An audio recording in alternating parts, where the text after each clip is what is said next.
Good afternoon, everyone. My name is Vanessa Acarontoro, Director of the Office of Planning and Engineering of the Energy Bureau of the Regulatory Board of Public Services of Puerto Rico.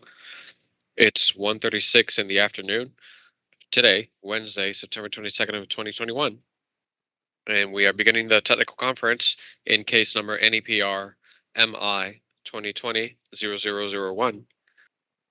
Permanent rate of the authority.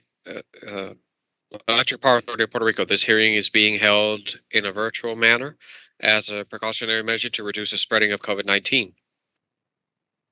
We welcome the LUMA's representatives and from the Electric Power Authority, from the Independent Consumer Protection Agency, as well as the persons who log in through our YouTube channel. During the afternoon today, we are accompanied by Chairman of the Energy Bureau, Edison Aviles de Lis. Good afternoon, everyone. And Associated Commissioners Ángel Rivera de la Cruz. Good afternoon. Lilian Mateo Santos. Ferdinand Ramos Sagar. Good afternoon. And Sylvia Ugarte Araújo. Good afternoon.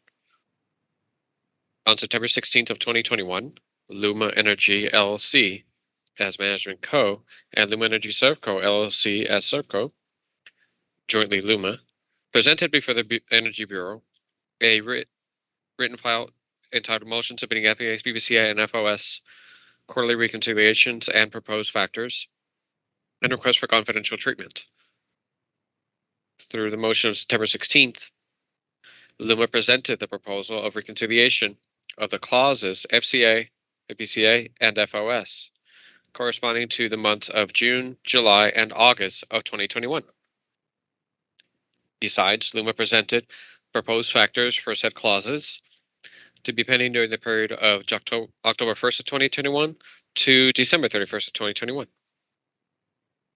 In response to the resolution and order granted by the Energy Bureau on September 17th of 2021, Luma presented September 20th of 2021 a file entitled Motion in Compliance with December 17th Resolution and Order and Request for Confidential Treatment. Luma presented a written report with responses to answers required by the Energy Bureau, aside from certain documents that contain the analysis in support of the information presented. We clear up that Luma has presented public versions of all the documents of analysis in support of their request. The public documents are available for public scrutiny in the case file of the Energy Bureau's website. On the other hand, through the resolution and order of September 17th, the Energy Bureau ordered Luma and the Electric Power Authority to appear in this technical conference. This technical conference will be held in Spanish and will be recorded in audio and video. In the case of part of Luma's personnel requires to speak in English, they will be allowed to do so. To this end, the Energy Bureau is transmitting this conference live through its YouTube channel, along with a translated version for the benefit of the general public. A copy of the recording of the technical conference will be made part of the administrative file of this case. Now we will establish the instructions to follow during the technical conference. Afterwards, Attorney Antonio Torres Miranda will take the oath of Luma's personnel and of the authority that will appear before the Energy Bureau. Before answering any questions or addressing the Energy Bureau, all participants ought to identify themselves for the record in stating their name and position in Luma or in the authority.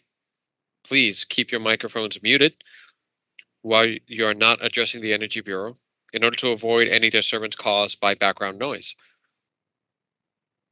Attorney Torres Miranda, please proceed with the oath. Yes, good afternoon. For the record, Attorney Antonio Torres Miranda. Based on the information provided by Luma's legal representative, the following persons will be providing testimony today. When you hear your name, please say present or here.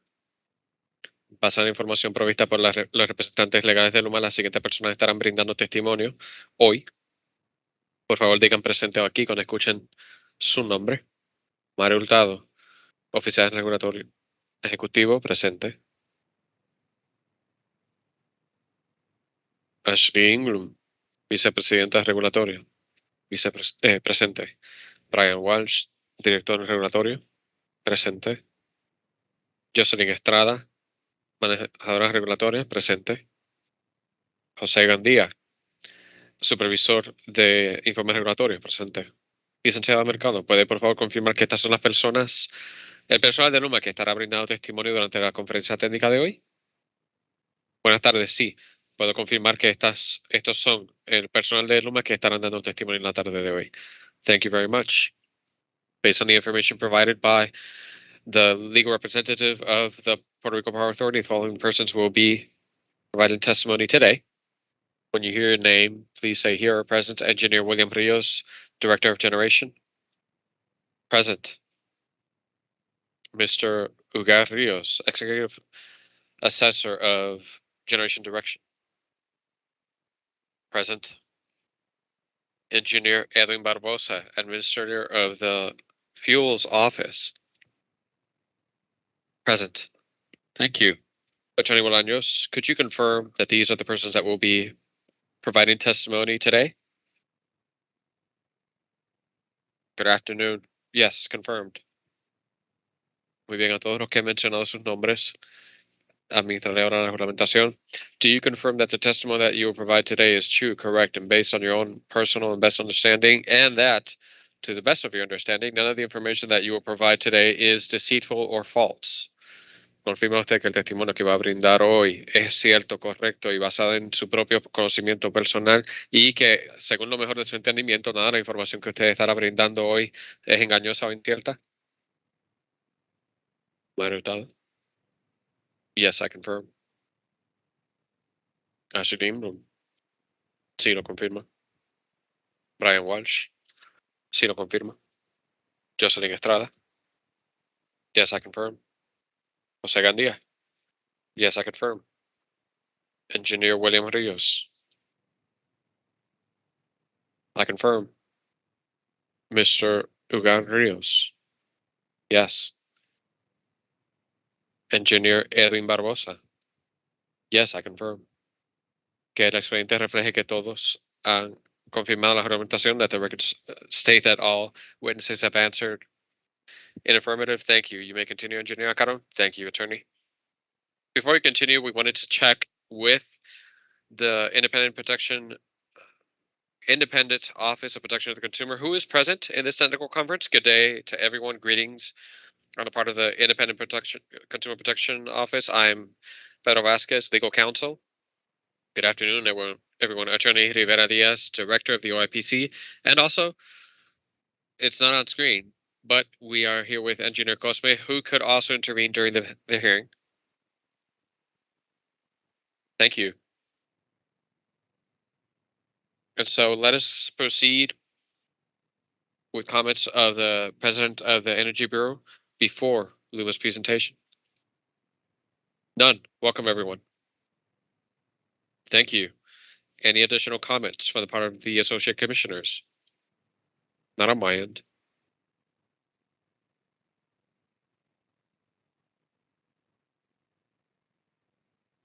Thank you very much. And then we're going to begin with the presentation, Attorney Mercado. If you have any comments, if not, then we can begin with the presentation.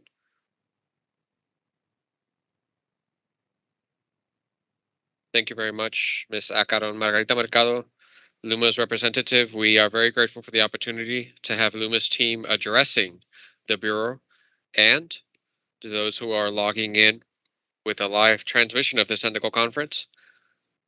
If the Energy Bureau would allow it, Mr. Mario Hurtado, Chief Regulatory Officer of Luma, would begin with some words before Luma's personnel then handles the details of the presentation that has been set up. Go ahead. Thank you. Thank you very much. Good afternoon, folks of Puerto Rico's Energy Bureau. Also, I would welcome participants from the Electric Power Authority and of the Independent Consumer Protections Office, as well as the general public who is following us on the YouTube channel. It seems to us that it is a very important role, as has been delegated to Luma, to do the necessary calculations for the adjustments of fuel purchase and energy purchase. This is the matter in this hearing in this conference. And we do this in accordance with our obligations on the operations and maintenance agreement. It is a role that we have at least quarterly. We have been working with a focus on improving the process of reviewing consumption numbers and fuel prices, as well as other factors. We've taken into account, very seriously taken into account, the suggestions and resolutions and orders of the Energy Bureau to do this. And we hope to be able to present the results of these improvements. We believe that it's a continuous improvement process, and we hope to be able to continue in this route, presenting numbers and factors that are technically accurate and that are made in accordance with the regulation and with the Bureau's orders. I wanted to clear up that what we are presenting is mainly for the factors for energy purchase, billing, and the purchase of energy and fuel, and that they do not affect the base rate, which is a side that pays for the operation and maintenance of the system and the operation of the generation plants. This is focused on the side of fuel and the side of energy purchase. Obviously, it is a very serious matter whenever we need to present numbers that involve an increase in a possible increase in rates. This is obviously something that is important for the Bureau, and we've obviously been studying the system's behavior.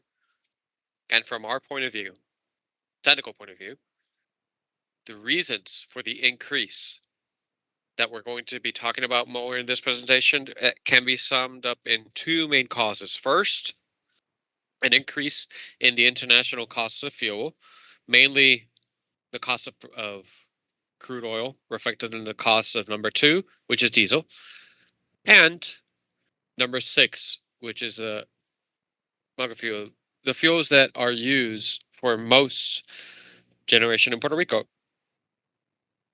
Also recently, especially during the past months, there has been a substantial increase in the prices of natural gas, mainly Henry Hub,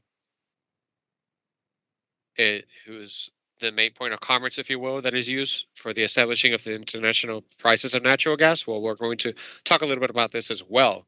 The second main factor owes to a greater dispatch than what was forecasted, greater than what was anticipated regarding the peaker plants, as opposed to forecasts that had been done for the past quarter. And in the coming quarter, we also foresee that there will be quite a bit of utilization of these plants because of the maintenance needs of several of the base plants. Obviously, we are willing and able for the Bureau and to the commissioners to answer any questions. And now we're going to get into the details of these adjustments. Mario Hurtado, if you would allow me, just to have it clear, the people of Puerto Rico, just make sure the people of Puerto Rico had this clear. This petition from LUMA on behalf of the authority of the reconciliation of the factors of energy purchase and fuel purchase for the Electric Power Authority's plants is because of an express allegation in the contract with LUMA. If I'm not mistaken, section 5.6 is that the section of the contract that contractually obligates LUMA to do this on behalf of the authority? Mr. Chairman, I don't have the contract before me, but it is a very specific delegation of the contract. The role that we are playing today, and in general terms, for everything that refers to the rates of the system. I could double check or confirm whether it is that specific one, but it is a role that has been delegated to LUMA for services that LUMA needs to render under the contract. Attorney Mercado, I'm going to make reference to the motion of LUMA in this case. submitted to the Bureau on September 20th, 2021, the first paragraph, if you have it on hand. Yes, I am looking it up. Yes, go ahead. The paragraph says that in effect, section 1.6, as you say, one of the sections that delegates, the one that the chairman is referring to is 5.6, which is on system regulatory matters. It includes the delegations of the filings that LUMA makes before the Energy Bureau. Thank you.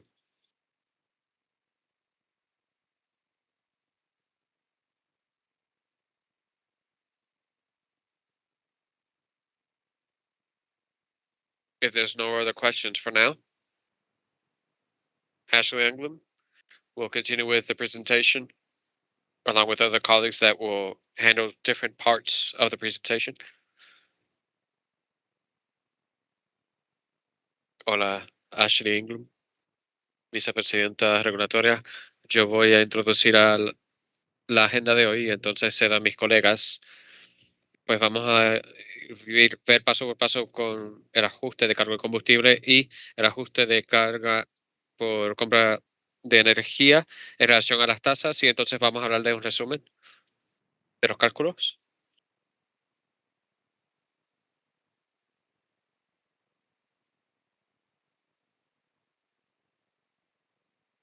con varios distintos cálculos.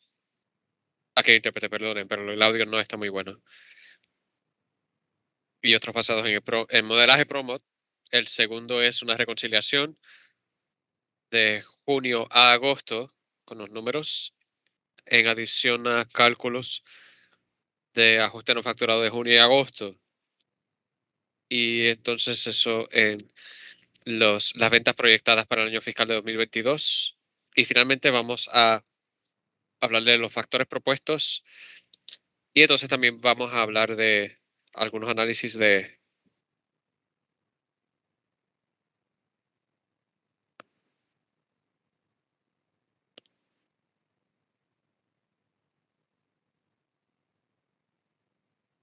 manager and regulation for the benefit of those who are listening. And we're going to start to explain in general terms the makeup of the rate. And we're going to go into more detail of the components for the determination of the fuel purchase cost, power, and purchase of fuel and energy or power. The permanent rate is made up of a base or basic charge. This charge does not change. It was approved by the Energy Bureau in the previous rate case, and this cost will not change until a new rate case is submitted. The basic rate is made up of 3 charges. In the case of secondary customers, it is made up of a fixed rate of an energy charge, and for customers that are in primary and secondary voltage, it has an additional charge, which is the one per demand. As I said before, these charges are fixed and they will not change until such a new rate case is submitted and approved. The other component that changes annually is the rider, the subsidies, and of the tax contribution. In English, with the acronym CILT. This was approved by the Energy Bureau in 2020 of June for the period of July 2021 to June of 2022. The other charge would be the charges that we're going to discuss in a more granulated manner during this day. And it refers to what we submitted to the Bureau last week. It's the quarterly adjustments of the reconciliations of the cost of fuel and the purchase of energy.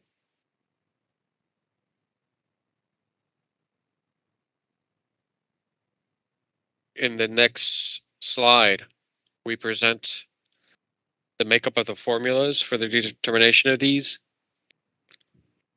In the case of the charge of the purchase of fuel, or the FCA, in this case, the numerator is considered as total cost of projected fuel, To this, you add or subtract reconciliations.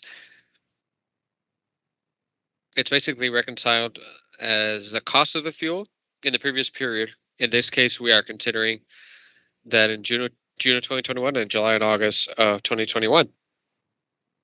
The income is compared with the true costs, and if there was an excess bill, it is returned to customers through this reconciliation charge. Or if the income was below the cost, then we need to get it back. This is split by sales or consumption, projected consumption. In the case of the energy purchase, it would be the PPCA. In like manner, we have a cost of energy, forecasted energy purchase with a reconciliation divided by projected cost.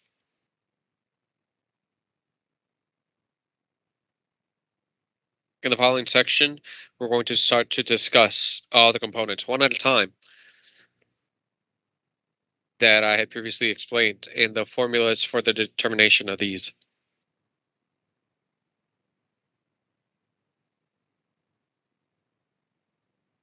In the following section, Engineer Brian Walsh will discuss the projection of purchase of fuel and power.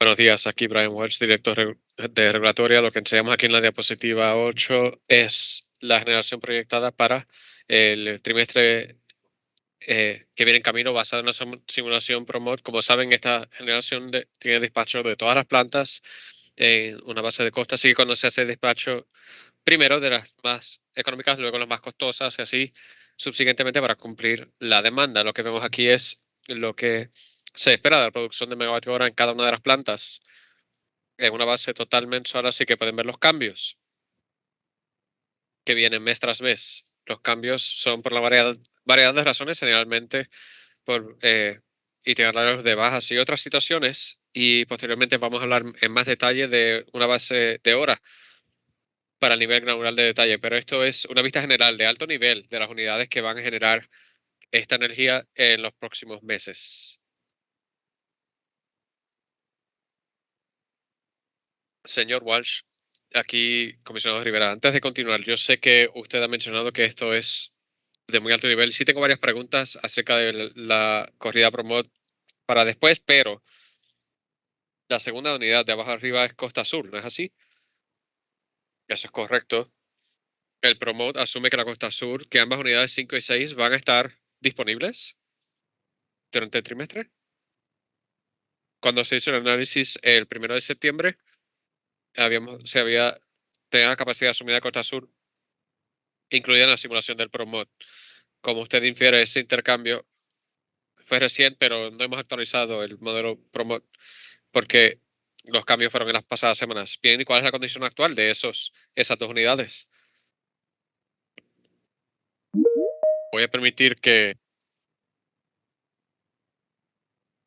sé que ambas estas semanas están fuera de servicio y sé que estarán fuera de servicio por un periodo continuo. No tengo el itinerario exacto de estas plantas conmigo. Entiendo. Si alguien de prepa podría más tarde hoy decirnos, porque sí tengo varias preguntas al respecto y de la corrida de promo y el impacto que podría ser esto en lo pronosticado versus lo que realmente vamos a estar esperando en los próximos 3 meses. Gracias. Bien.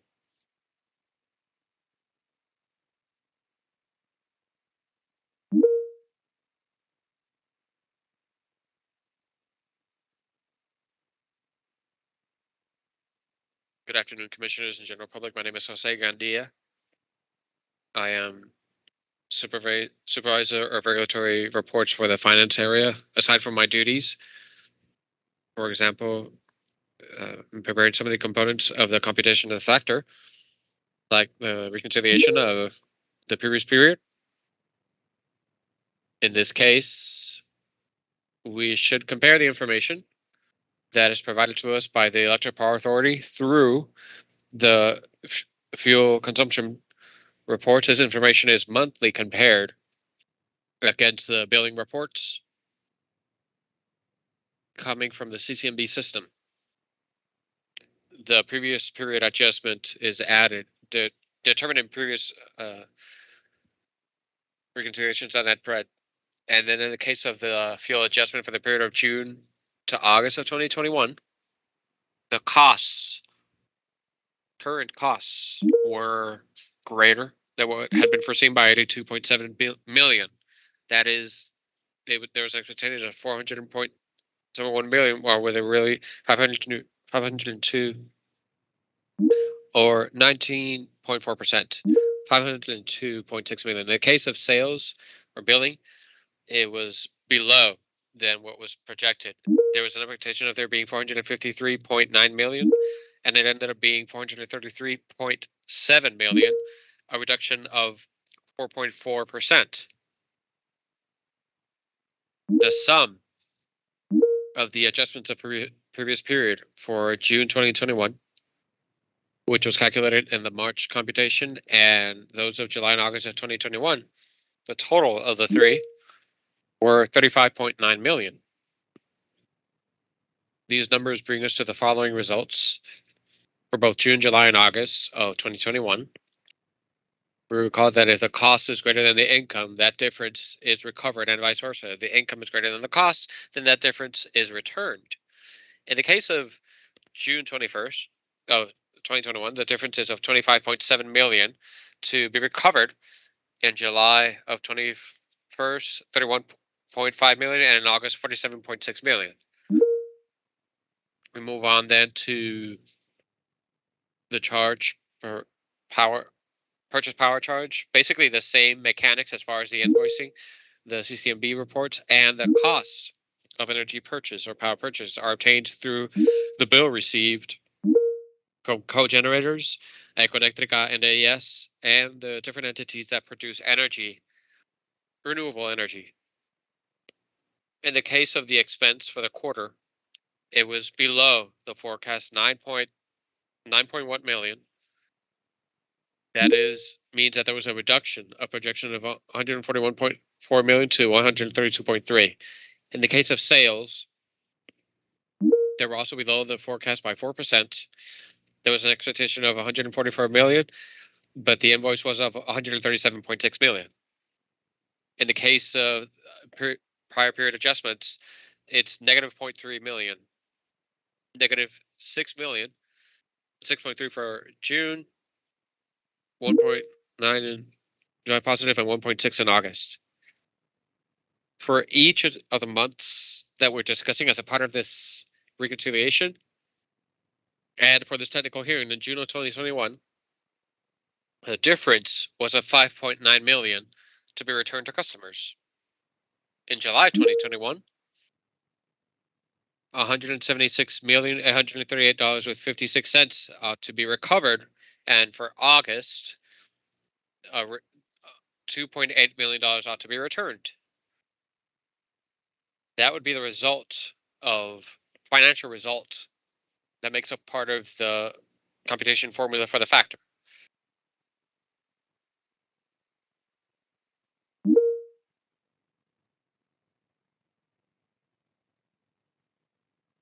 Brian Walsh, de nuevo director de regulatoria. En las próximas diapositivas se habla de las razones para las variantes de los pasados trimestres según la generación esperada y el consumo de combustible con los resultados como tal. Posteriormente vamos a hablar un poco más acerca de el riesgo y las sensibilidades de los trimestres que vienen en camino, así que comisionado Rivera a su discreción podrá hablar ahora o después de los detalles, pero esto ahora está mirando atrás para explicar lo que pasó. Tenemos aquí en la diapositiva 13 que se ve el gasto como tal de combustible en dólares, casi 20% más alto que lo proyectado. Así que se puede ver aquí desglosado por mes, 1 de julio, con el púrpura siendo el pronosticado, lo verde siendo lo real, 8% más alto en junio, más alto aún en julio, y entonces 25% en agosto, aumentado un total de 82.3 o 4 millones de dólares en diferencia. Y vamos a entrar en más detalles en cuanto a lo que está detrás de estos dólares en las próximas diapositivas.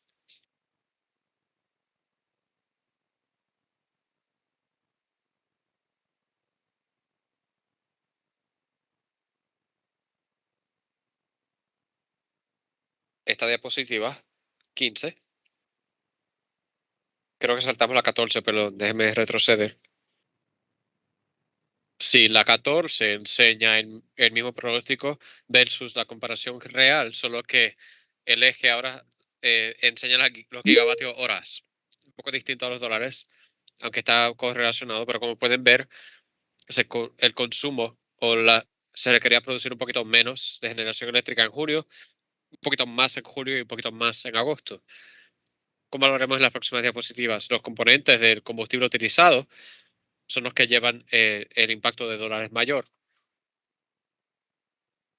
Esta diapositiva aquí en la 15 enseña el combustible adquirido a base de MMBTU, que es una medida de la energía en cada tipo de combustible.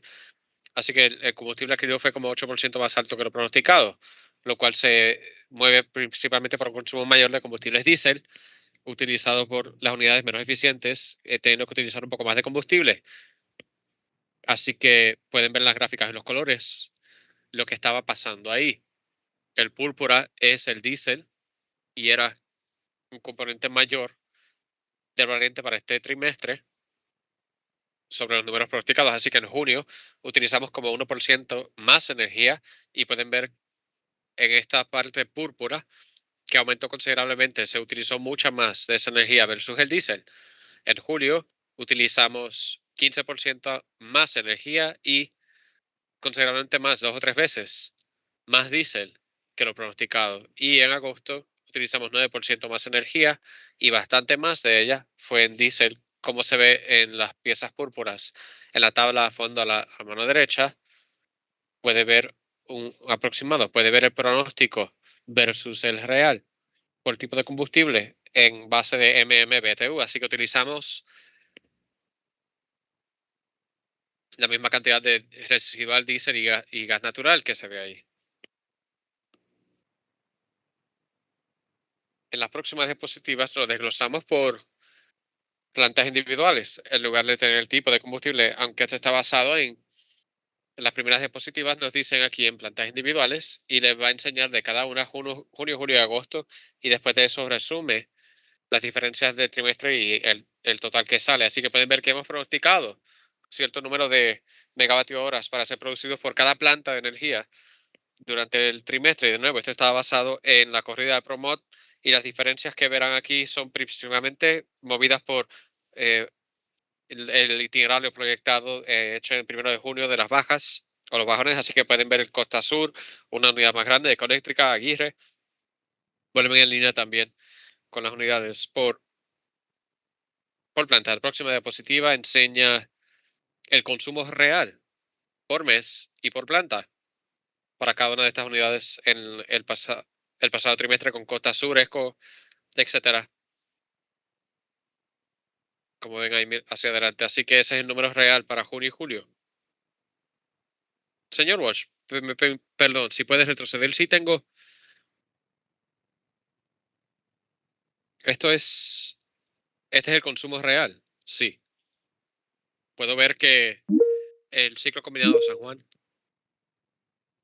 tiene una cantidad considerable de combustible diésel consumida para junio y agosto, parte de ello consumido en julio.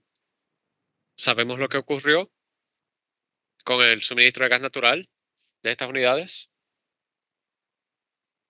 Yo probablemente no soy la persona para hablar de eso. Creo que tal vez será una pregunta que se podría dirigir hacia el representante de prepa.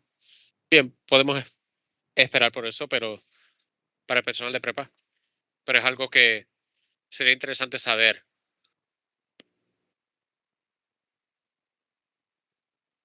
Pues esta diapositiva compara el pronóstico versus lo real para las 3 líneas añadidas en conjunto y les da un mejor cuadro de la razón para las variantes. Así que pueden ver en Costa Sur es como 2% de diferencia entre el pronóstico versus el real, que es bastante cerca. Y en las otras plantas, y una razón grande para la variante, como hemos hablado antes, es las plantas a mano derecha, que consumen más combustible diésel de lo que se había proyectado en el pronóstico del 1 de junio. Señor Walsh, aquí comisionado Rivera, en esta diapositiva veo que algunas de las unidades base han caído y algunas de las unidades picker están en comparación entre lo pronosticado y lo real. ¿Diría usted que en esencia estas unidades picker eran requeridas para compensar por la pérdida o la reducción de la unidad base? Sí, hay dos razones. Una es para compensar por la pérdida de la generación base y fue la razón más grande de la variante. Como pueden ver por las pequeñas piezas púrpuras, sí asumíamos que estas se iban a utilizar en cantidades mucho menores. Para mí nuestra demanda pico generalmente está en la tarde, ¿verdad? En ese periodo, pero sí fue mucho más de lo pronosticado, principalmente como resultado de disponibilidad de otras plantas. Sí tengo otra pregunta. Prepa, el seguro de prepa, ¿va a cubrir alguno de estos costos incrementados? Basado en el hecho de que ahora hemos tenido que utilizar las pico para reemplazar o sustituir la carga base. No tengo una respuesta para eso. No estoy seguro. Tendríamos que mirar a la causa de las bajas y ver si estas eran razones aseguradas, pero no tengo esa información ahora. Bien, esa es una pregunta para prepa también probablemente. Gracias.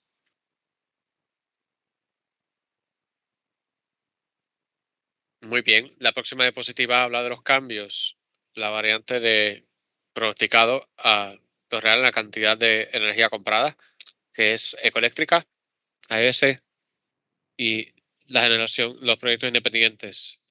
Así que pueden ver aquí la diferencia de pronosticado versus real. En general, 6,5% menos en dólares gastados en la cantidad de energía comprada que lo pronosticado, con un poco más alto en variante de julio y agosto.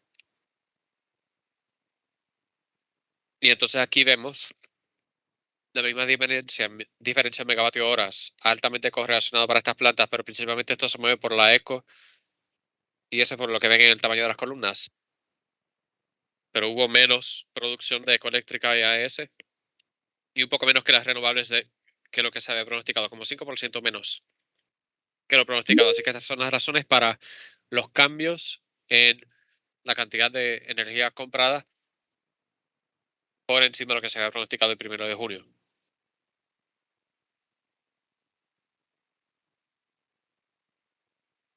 La próxima diapositiva resume como que lo que yo llamo el lanzamiento de todas las razones añadidas conjunto para tener un cuadro más completo y visualmente ver el tamaño de las diferencias. Pero en general, el gasto pronosticado de 420 millones, utilizamos un poquito menos en combustible residual, solo debido a las plantas que estaban disponibles. Utilizamos 63 millones más en diésel y utilizamos más de 21 millones en gas natural. Y estas tres son las razones para las variables desglosadas por tipo de combustible. Señor Walsh, quiero esclarecer algo en esta diapositiva. Si me permite, dice que la variable fue debido a una reducción en el costo de combustible tomado por el diésel y gas natural. Estoy de acuerdo de que el diésel es más costoso que el RFO, pero no es el caso con el gas natural. ¿No sería mejor la evaluación del hecho de que hubo un costo incrementado tanto en diésel como en gas natural y, y una reducción en el RFO? Exacto, eso es correcto. Es la manera en que se presentó la diapositiva da la impresión de que el RFO fuese la de menor costo de las tres. Pero yo solamente quiero tener eso claro, que esto es solamente incrementar en comparación con lo que se había pronosticado. Eso es correcto. Gracias.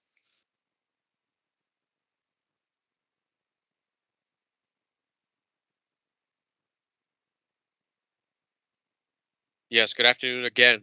Jocelyn Estrada, Regulatory Manager for Rates. For the record, just to give transparency to the process and the filing that was presented before the Bureau on March of 2021, in the discussion of the factors for April to June, there was a discussion and approval of doing inventory in the tanks of the authority's fleet with external collaborations or entities. This was going to be done quarterly. The inventory that had been planned for June 30th was done on May 17th. Because of this, an adjustment was done based on a report that was given to us by the fuel office of the Power Authority called Price Pondered Generation Directed at June 30th of 2021. This report, they took the inventory levels for May 17th and they adjusted it with their consumption and purchases up to the day 30th. This on the 30th was combined with reports of fuel to determine the reconciliation as discussed by Jose Gandia earlier, and it was multiplied by the pondered price delivered by the fuel office of the authority in the file price ponder director generation at June 30th, 2021. On this file, this pondered price was multiplied by the amount of barrels, as was stated before, and with the inventories on the 17th as delivered by the fuel office. These differences were adjusted or recorded on June 2021 as part of the beginning balance of all the generation plants. Here we are presenting the results of these adjustments as far as the barrels and the difference between number 2 of 6,310 with 83 barrels with a cost of 544,227 with 05, and in bunker in number 6 was of 4,601 and 21 barrels less with a cost of 332,368 with 29. The net effect at the end of the total cost would be in terms of barrels of 1,710 and in terms of costs of 211 with 859.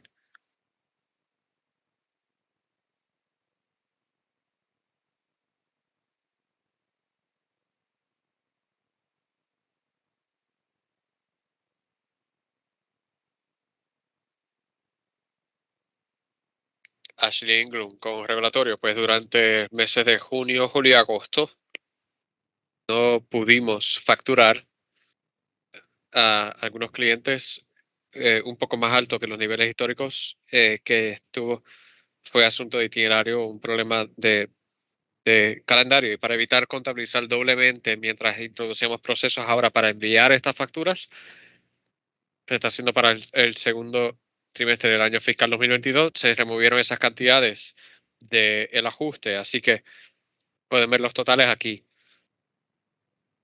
En esencia no se facturó para aproximadamente 78 gigavatios horas de consumo o kilovatios horas, perdón, y al multiplicar eso por los factores acrílicos de junio, julio y agosto, llegamos al total de 8.6 millones de dólares para FCA recuperado y 2.6 millones de dólares para PPCA recuperado.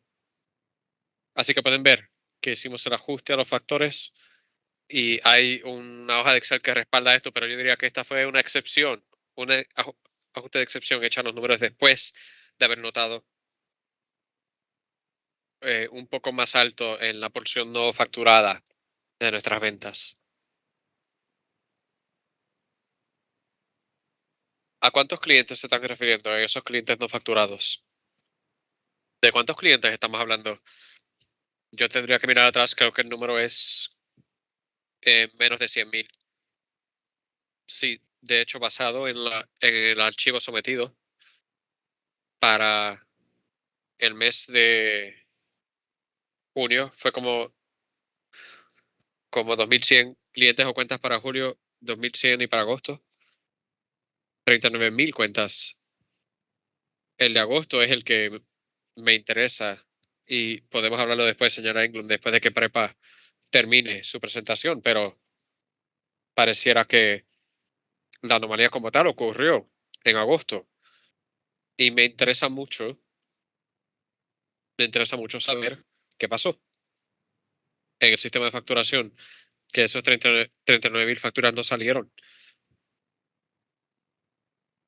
Puedo responder parte de eso ahora. Sabemos que hubo 4 ciclos que se atraparon y no se facturaron, así que identificamos el error y notamos que había ocurrido, así que ahora nos pondremos al día con esas facturas. Así que fueron 4 ciclos de agosto los que no se facturaron. Correcto. Así que hubo algunos ajustes menores con algunos clientes en los meses previos, en junio y julio.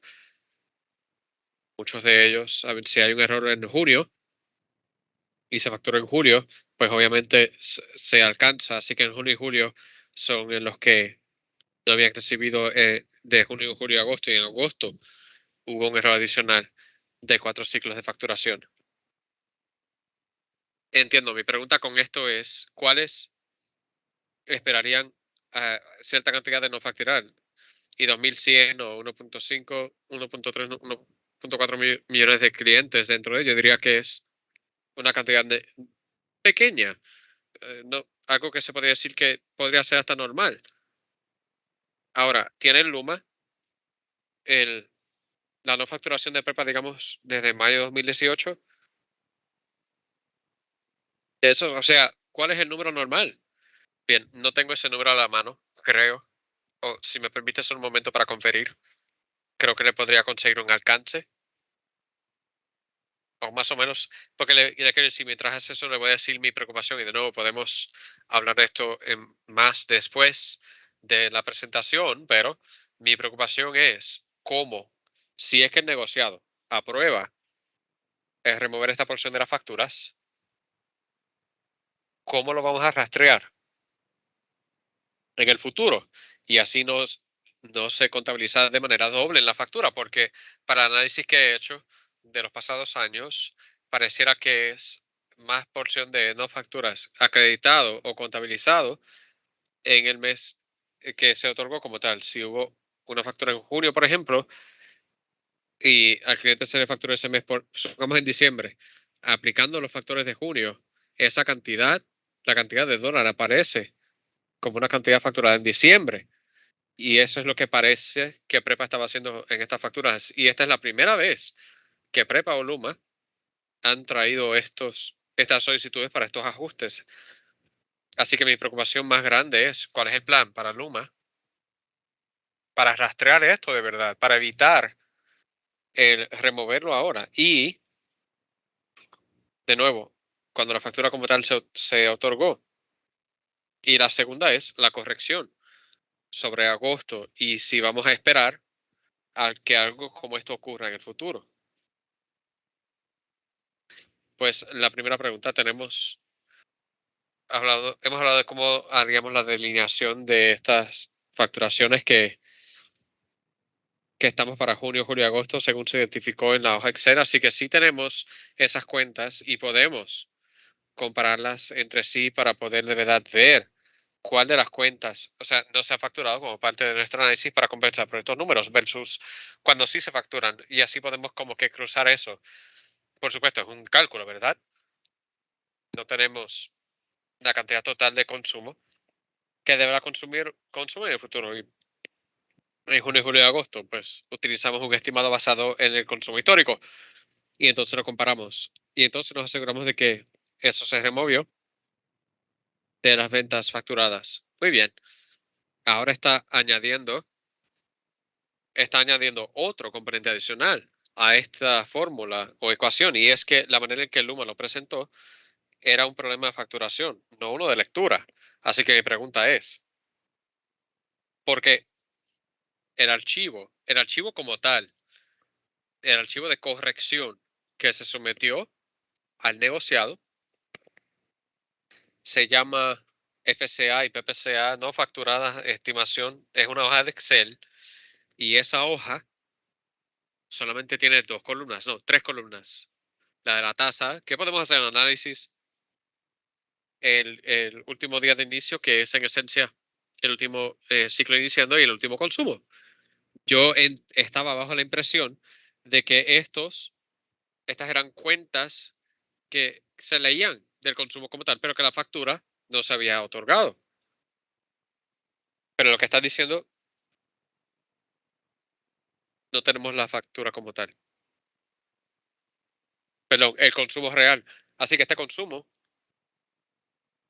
Así que este consumo podría ser más alto, podría ser menor, podría ser cero, podría ser algo.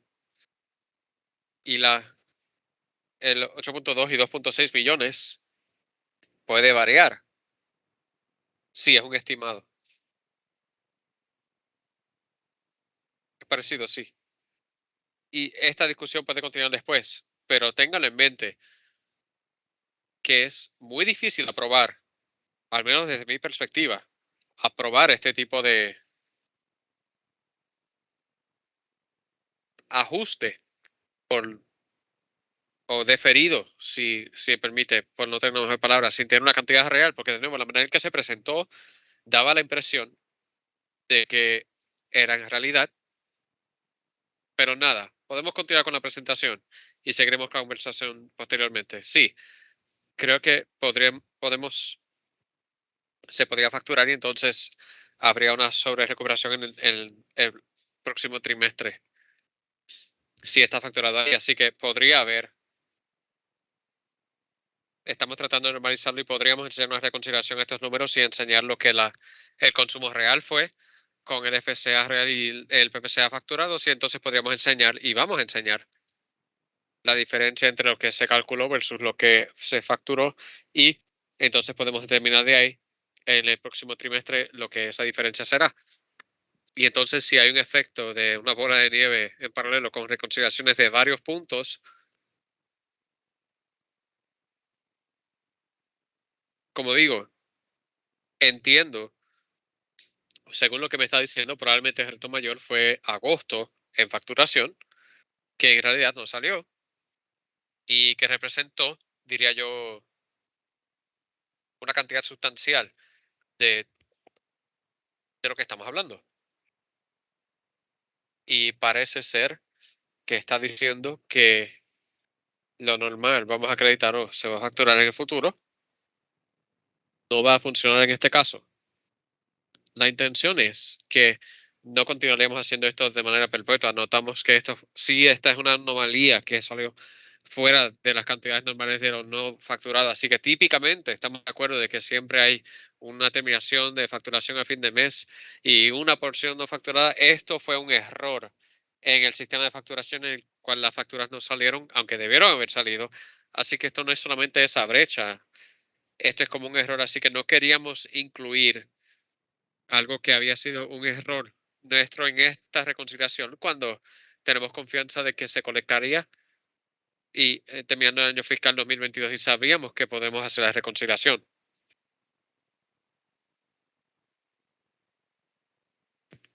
Una cosa que no considero, bueno,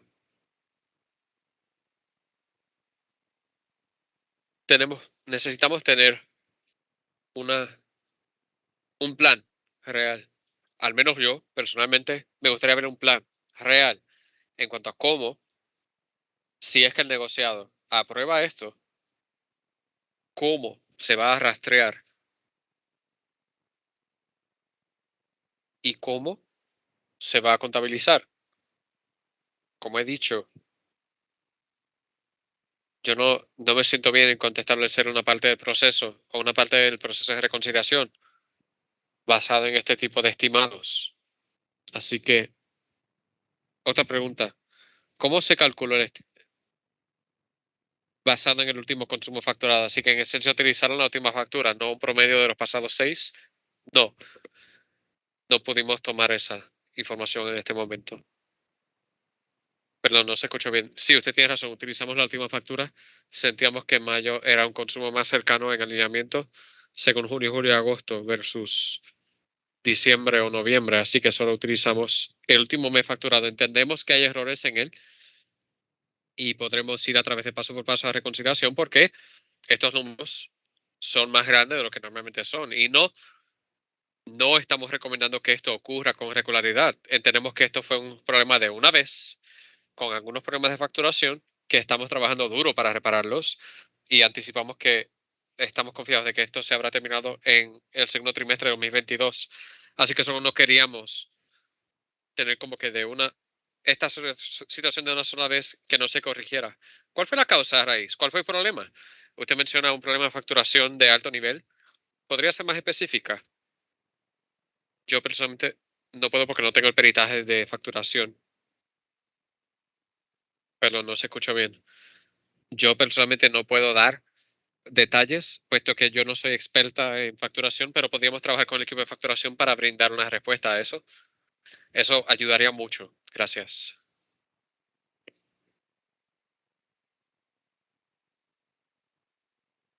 Creo que era en la próxima diapositiva.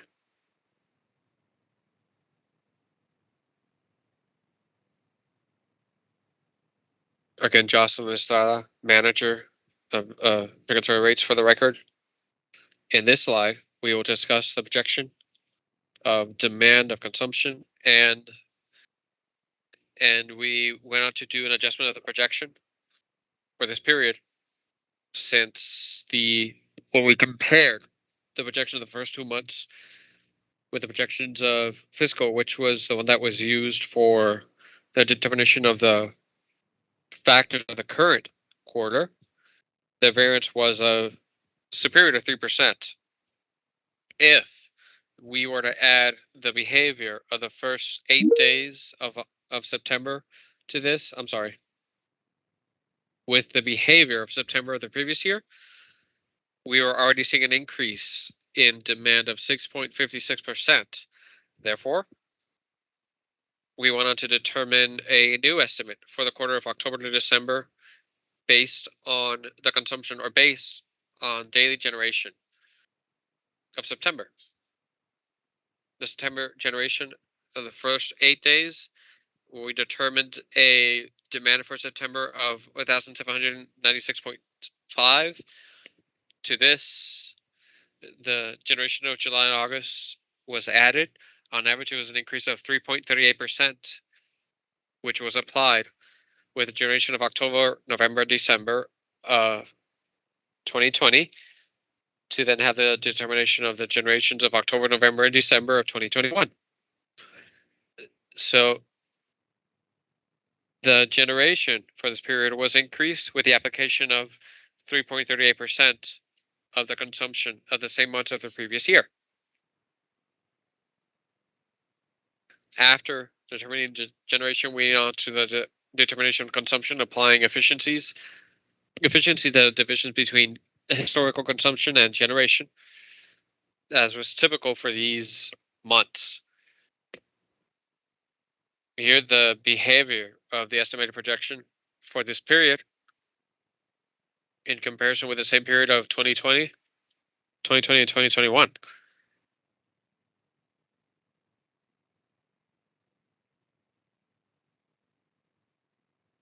Now, with all the determining factors for the clauses of adjustment of energy purchase, we went on then to calculate the factors.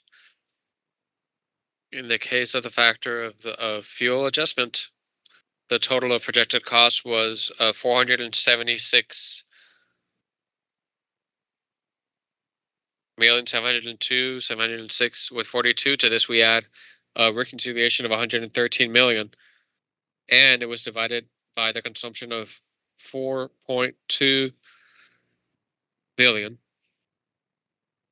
Equally, we went on to substitute the charges or the earlier, what we explained earlier in the clause of the energy purchase. This would bring us to a projected cost in the energy purchase of 132,417 with 847.96. And we subtract the reconciliation of the previous period of 5,862,527 with 99 cents. This is divided by the projected consumption, which was of 4,204 or 4.2 billion. In the next slide, we presented the impact of the calculation. In the case of the fuel charge, we talking about 13.63 cents.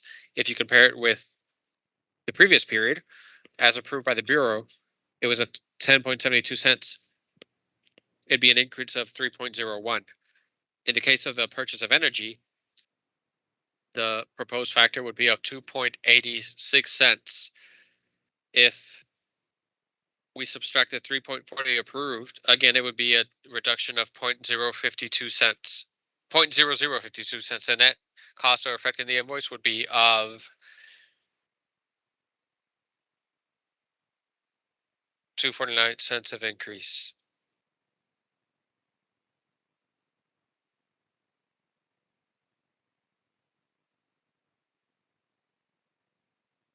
Hola, aquí Brian Walsh de nuevo, director regulatorio. En las próximas diapositivas, mira más hacia adelante y se habla un poco más aquí acerca de la sensitividad y los riesgos y lo que utilizamos para asumir y desarrollar nuestros costos proyectados para los próximos 3 meses. Y tratamos de añadir una discusión un poco mejor acerca de la sensitividad, porque sí surgió en la conversación de la semana pasada con los comisionados y en las vistas en cuanto a los principios de operación del sistema, que sí estamos tratando de dar un poco más de valor a algunos de los asuntos, los programas de riesgo, para que todos estén conscientes en cuanto a cuál es la exposición. Así que en la primera diapositiva aquí hay varias que son bastante detalladas, pero creo que dan un buen cuadro de lo que está pasando en el sistema y nos ayuda a acomodarnos para las conversaciones que vienen después. Lo que tenemos aquí es el pronóstico por hora para los próximos 3 meses del periodo en cuestión. Así que en la parte más alta de la tabla pueden ver los días de la semana, domingo, lunes, martes, y abajo están las horas del día, o a la izquierda, llegando hasta medianoche. Así que, por ejemplo, arriba a la izquierda dice 2.108. Eso significa que para todos los 13 domingos en el próximo trimestre, el promedio de carga durante ese periodo es de 2108 megavatios. Algunos domingos puede ser 22, otros puede ser 19, pero en general el promedio para esos 13 domingos es de 2100 megavatios. Lo que esto está tratando de ilustrar, solo para contexto, para ayudar a la discusión, es que pueden ver en la área azul oscura más abajo de la tabla, de entre las horas 19 hasta las 22, ese es el periodo de entre las 6 de la tarde y las 10 de la noche. Ahí es cuando la demanda aumenta, es ahí cuando hace falta la mayor cantidad de generación, porque la gente llega a casa, prende el aire acondicionado y coincidentalmente a la misma vez la generación solar también baja, así que la generación solar no es tan fuerte. Así que aquí el reto es que tenemos que mirar el lado de la planificación de recursos, que en cada hora hay que mirar para poder entender cuál es nuestra exposición de riesgo para cada hora y cómo los distintos tipos de tecnologías nos ayudan a abordar este riesgo. También identifica riesgos y oportunidades, porque una vez que podemos tener como objetivo los periodos más altos de demanda, esto nos abre oportunidades para evaluar los programas y nos pueden ayudar a ver estos periodos del día para almacenaje de energía, cómo se va a utilizar las baterías, cómo todo esto se puede utilizar para ayudarnos a manejar ese periodo también. Pero estamos tratando de poner el perfil general de demanda para cada día de la semana o para cada hora de cada día. Señor Watch, perdón, ¿podríamos volver atrás? Veo que su punto más alto, pronosticado para los próximos 3 meses, ocurre en martes 2500 megavatios. Le pregunto, ¿hemos llegado ya al pico del sistema? ¿Se ha aprobado? ¿Hemos pasado? Lo hemos pasado. Lo que esto significa es el promedio de todos los martes que vienen. Ya hemos tenido hasta 3000. Pero mi pregunta no fue bien hecha. ¿Cuál es el pico del sistema ahora mismo? El pico del sistema ahora mismo para todo. Hemos llegado justo por encima de 3000 en algunos días de agosto. Así que 3000, de entre 3000 y 3050 es nuestro pico del sistema. ¿Entendido? Y entonces usted está diciendo en esta diapositiva que esto podría un programa podría reducir la demanda pico. ¿Qué tan grande tendría que ser el programa? Bueno, no dije eso, perdón. Podría reducirlo. No me atrevería a decir cuánto podría reducirlo. Ah, muy bien. Así que podría ayudar. Lo que está diciendo es que en términos generales un programa de lado de demanda, pero lo malentendí lo que la diapositiva quería decir. Así que, por supuesto, de la misma manera en que un programa de eficiencia de energía con buenos fondos nos ayudaría a largo plazo también, pero no han hecho ese tipo de análisis en cuanto a cuánto y cuándo. No, hemos estado trabajando con otros grupos dentro de Luma en cuanto al tema y la aplicación de tales programas. Así que, por ejemplo, si estamos buscando a ver cómo podemos controlar el despacho de las plantas o del lado de demanda, así que estamos trabajando con la gente que está diseñando los programas pilotos o los de demanda para decir, cuando diseñan el programa piloto, en las próximas semanas o meses, asegúrense de incluir este tipo de componentes. Así que estamos conscientes y podemos cuantificar los beneficios y eso se puede utilizar en el cálculo para determinar qué tan grande y cómo se quiere diseñar ese programa. Entendido, gracias. Pero sí, estoy de acuerdo con usted que en términos generales, el programa de lado de demanda específicamente en las horas pico podría ayudarnos mucho. Gracias. Perdón, aquí, perdón por la interrupción. ¿Podría volver a la diapositiva? El último punto ahí.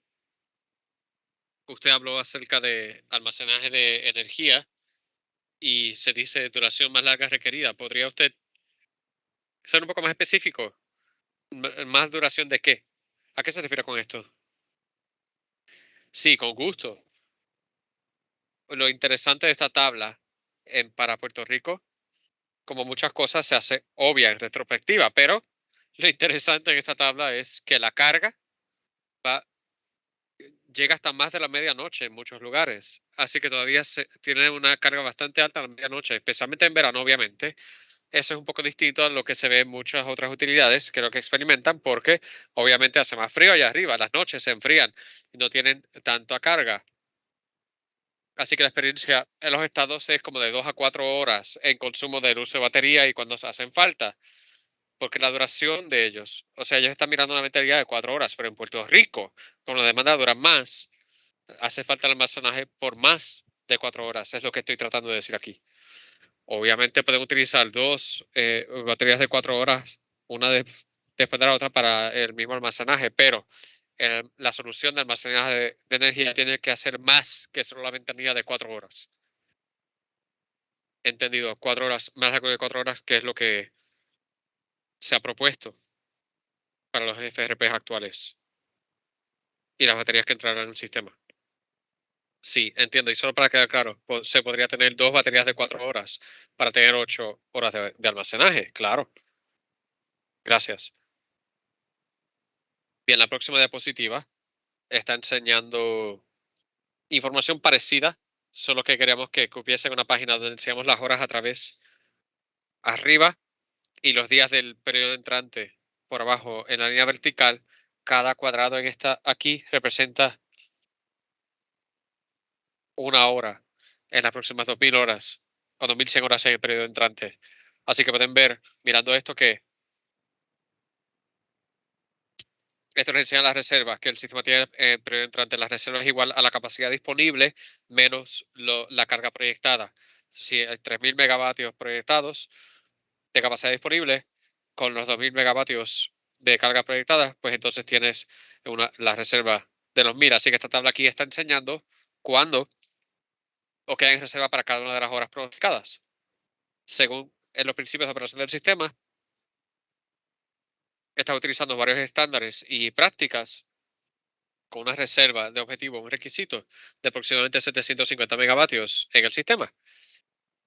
Así que aquí estamos enseñando que los bloques verdes representan las horas en las que tenemos más de 750 megavatios de reserva. Así que tenemos una reserva adecuada y estamos cómodos con la demanda.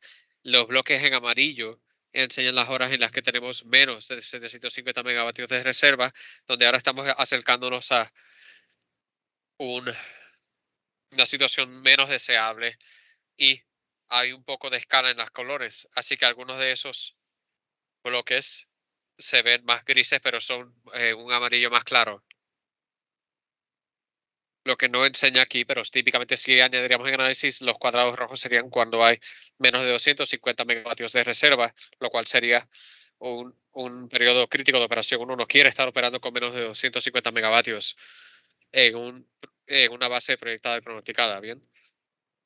Así que hay mucha información en esta diapositiva, pero ahora damos un paso atrás y nos podemos llevar de lo que pueden leer aquí. Los cuadrados amarillos son las áreas de dificultad y pueden ver de entre 18 y 20, entre las 6 de la tarde, perdón, entre 18 y 22, que es entre las 6 y 10 de la tarde, es generalmente donde hay un problema.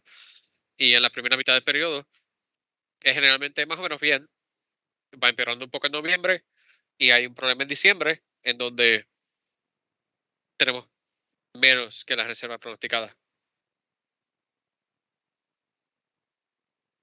Señor Walsh, algunas preguntas de esto. Primero, 750 megavatios. ¿Cuál es la base? La base es, hay dos componentes. Uno de ellos es reserva de control, que es la cantidad requerida para reemplazar la unidad más grande en el sistema si esta fuese a caer para 450 para Aguirre. Correcto, sí. El número 450 obviamente puede cambiar cada día, dependiendo del periodo, otra planta. Pero para el propósito de planificación y cálculos, estos números que estamos proyectando asumimos 450 como el requisito diario. Y entonces 258 es la cantidad para reservas de control, que es el requisito para manejar las fluctuaciones en los requisitos diarios de la carga para el sistema como un todo. Así que sería 700 y entonces tendrías 15 megavatios como un cojín. Sí, de hecho utilizamos Ecoeléctrica. Utilizamos 500 como el reemplazo aproximado, la unidad más grande del sistema. Sí, pero Ecoeléctrica es 2 unidades, ¿no es así? Es una, es un sistema, pero está considerando Ecoeléctrica como un solo interruptor. Bueno, interruptor de la instalación, me imagino. Sí, nosotros lo utilizamos 500 y 250 como los números. Bien, se podría comentar que debería ser 450, pero entiendo. La preocupación grande y real es el 250. Si no lo tiene y está enseñando que no espera estar operando a ese punto. Mi segunda pregunta es, llegando a diciembre, enero, febrero, están los periodos más bajos de demanda. Sin embargo, aquí se enseña que son los más críticos. Y mi pregunta es, ¿por qué? ¿Qué está pasando en ese periodo en el cual están esperando menos demanda basado en los datos históricos? Si usted tiene razón, si puede ir a la próxima diapositiva, y aquí hay otra pregunta, pero la próxima diapositiva enseña la base para ello. Lo que vemos aquí es las horas de cada generador en las que va a estar en línea, y se puede ver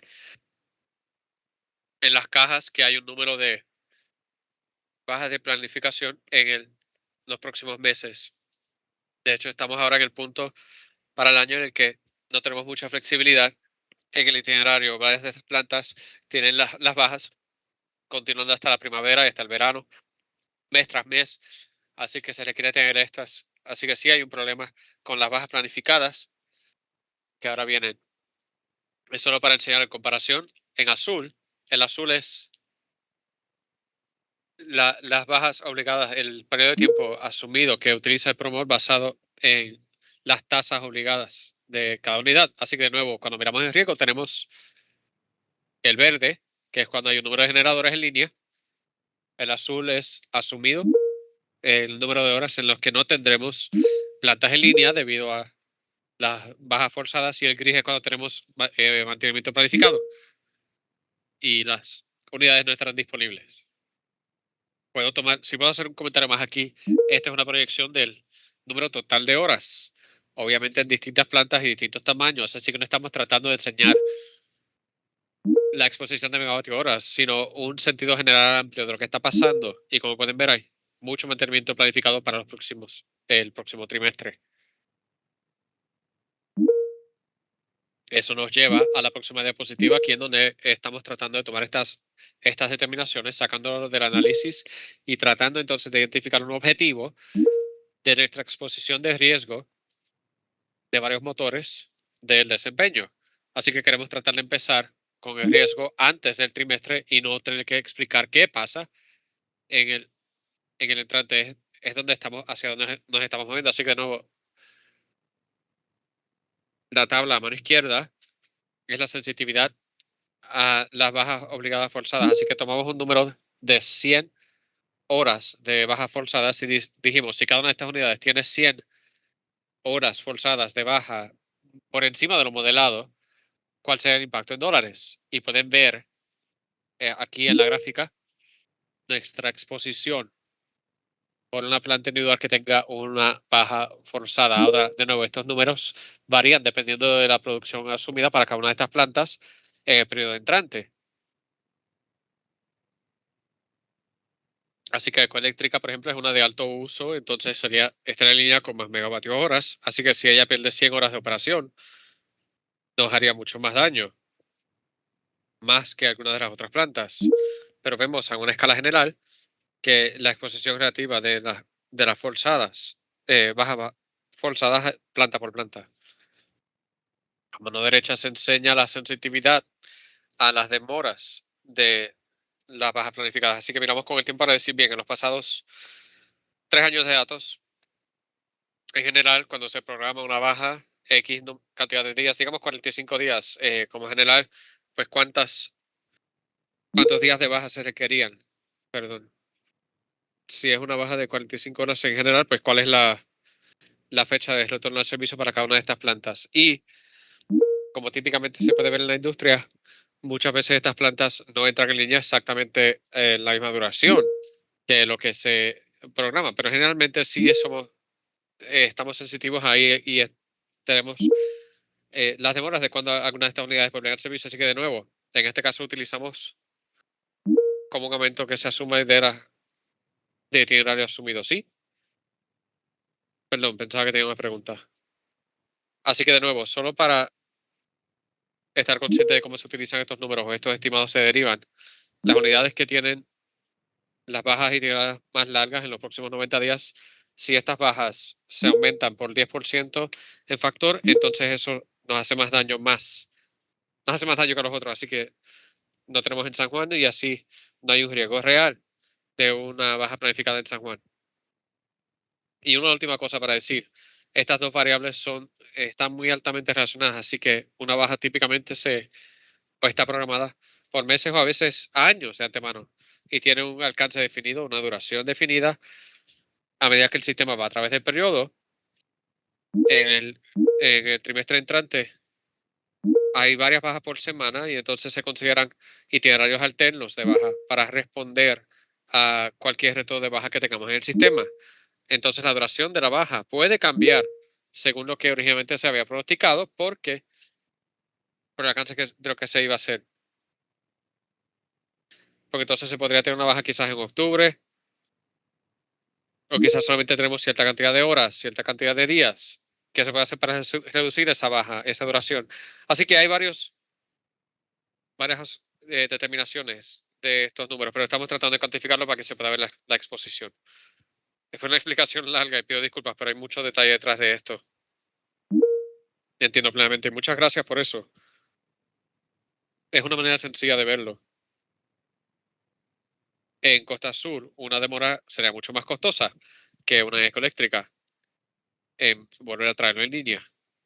Sí, por el número de megavatios y por la duración de la baja programada.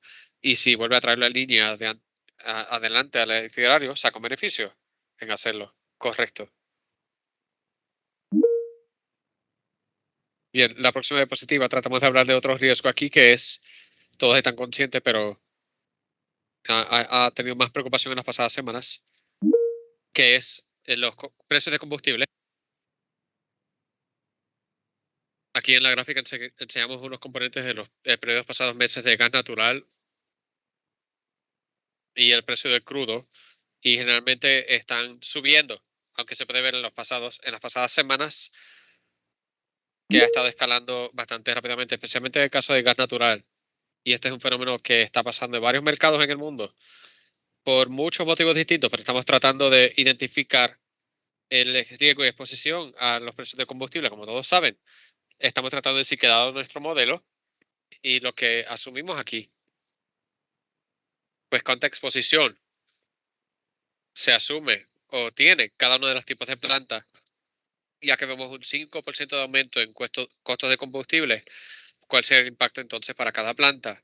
Así que pueden ver que cada una costaría 3 o 4 millones de dólares más, dependiendo de cuál planta es. Pero también es importante señalar que esto sería si el precio de combustible sube 5%, cada una de estas plantas bajaría el costo por esa cantidad. Así que el total de riesgo de los consumidores es la suma de todos esos riesgos de consumo, se convierte en un factor bien grande.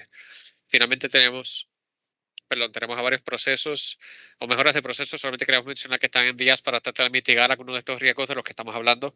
Así que tenemos los modelos, tenemos el pronóstico, podemos ver lo que está pasando y estamos tratando de hacer distintas cosas para minimizar el riesgo al alcance posible. Y he dicho ya antes, el itinerario de las bajas son varias veces por semana y ahora lo que estamos haciendo es que no sé, hasta donde sepa no se había hecho antes, aunque quizás sí, pero estamos mirando a estas ventanas de bajas utilizando análisis de Promot. Así que estamos haciendo cosas como qué planta tal vez eh, podría tener una baja de 7 días, si toda la planta se apaga por 7 días, o digamos que es en una tasa de 10% por la vida de 90 días en el periodo. Entonces quizá prefieren tomarlo, y es un ejemplo real, prefieren tomar la baja de 7 días, arreglar ese problema y no tener que después llevar a cabo esa tasa de para todo el periodo de 10%. Así que corrimos ambas escenificaciones por el ProMod y dijimos, bien, si eso pasa, ¿cuál va a ser el impacto al consumidor? Y como saben, es algo complicado porque todas las demás plantas en relativo al despacho cambian. Así que lo hicimos y se pudo decir, bueno, esto va a costar, era como 9.1 millones o 600 mil dólares en alternativa. Así que se pudo tomar la alternativa menos costosa para esa baja. Así que estamos trabajando más con el grupo de recursos y de operaciones para poder entonces evaluar el costo de estas opciones de baja. Y como saben, ellos están enfocándose más en los asuntos de disponibilidad y el enfoque de ellos en carga, pero también quisimos añadir ese elemento de conciencia de costo a esas decisiones. También estamos haciendo muchos procesos ahora para colectar más datos, colectarlo y analizar alternativas basadas en nuestros registros anteriores. Así que podemos entonces tomar decisiones más movidas por decisiones. Le hablé del itinerario, el ejemplo antes de que en muchos de estos casos ahora podemos comenzar a cuantificar el impacto de alternativa A versus alternativa B, así que es una mejora grande. Y hemos trabajado mucho con operaciones del sistema y el documento y los procesos de operación del sistema en donde hemos definido elementos específicos de datos que se tienen que capturar, rastrear y mantener para datos históricos que se tienen que capturar, rastrear y mantener para que podamos utilizar esa historial en ayudarnos a movernos hacia adelante. Y creo que en el pasado esta información, aunque estábamos conscientes de ellas, siempre la naturaleza humana es que cuando se trabaja con el fuego de hoy, no necesariamente estás pensando en qué pudiste hacer mejor ayer. Así que estamos tratando de adelantarnos un poco más al análisis para entender lo que está pasando, identificando los datos de antemano y utilizar eso para nuestro análisis. Y finalmente entonces, mirando de cerca a las tasas de bajas caídas y las demoras planificadas, entonces decidir cómo esto podría afectar nuestro problema de certeza de recursos y la exposición de riesgo que estamos viendo en nuestra discusión de el itinerario de bajas y qué se puede hacer. Con eso, creo que es la última diapositiva que tenemos en la presentación de hoy. Gracias, señor Walsh. Attorney Mercado, I'd like to confirm with you that this is the end of the presentation from Luma. Yes, confirmed. Yes, I'm sorry. Mario Dado, for the record, I wanted to add something. Commissioner Rivera, you asked about the possibility of insurance claims regarding the faults of certain plants. The insurance program is administered by Luma. And so we are going to consult It is my impression that the answer is that there is no claim, but we're going to look into details. Thank you for the answer, Mr. Hurtado. The question would be, when does Luma foresee or could foresee to have this analysis? Question mark. I'm not sure at this time. I mean, the initial question is, are there claims or not? I think that it's something that in 24 to 48 hours, assuming that the risk chief is available, I would think that yes, we could have that answer regarding there is a claim or not, or how it works, how the risk program would work in the case of having these forced outages and having to use other plants as opposed to what was scheduled. Good, thank you. Then, Mercado, perhaps by Friday at noon. What's today? Wednesday? No, Monday. Monday. Yes, noted. Thank you. Good. Today is Wednesday. Thank you, Mr. Hurtado. Thank you very much. And then I'd like to check with Attorney Bolaños. Are there any comments from the part of the Puerto Rico Electric Power Authority at this time? I'd like to ask a few questions, if you would allow. But to ask these questions, Attorney Mercado, I would need for you to post or show the documents that were submitted from the part of Luma by petition of the Energy Bureau of the dispatch as presented in the projection. And eventually, what was the dispatch? The real dispatch. There's 3 different sheets, one for each month: June, July, and August. We could start with June. Yes, of course. I believe that Gandia could help. And Rio Meda from the Puerto Rico Power Authority, he could follow the line of questioning, because eventually he will complement the answers that I'm looking for. Yes. The month of June is being shown. Let me know when you'd like to, which one you'd like to begin with. Yes, June. All right. This reconciliation process, the numerator has 2 elements: what happened and what's going to happen. I'm going to focus this line of questioning that I'm going to bring up is focusing on what happened in the quarter. June, this table that you're showing, Gandia, has a dispatch, forecasted dispatch. Is that correct, Gandia? Gandia, for the record, yes. There is a projection. All right. And there was a projection of a load or consumption of around 1.4 gigs.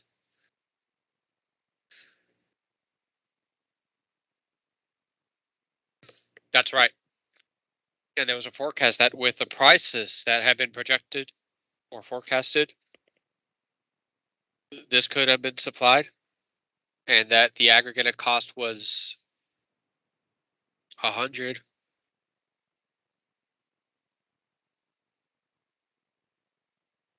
And such, right?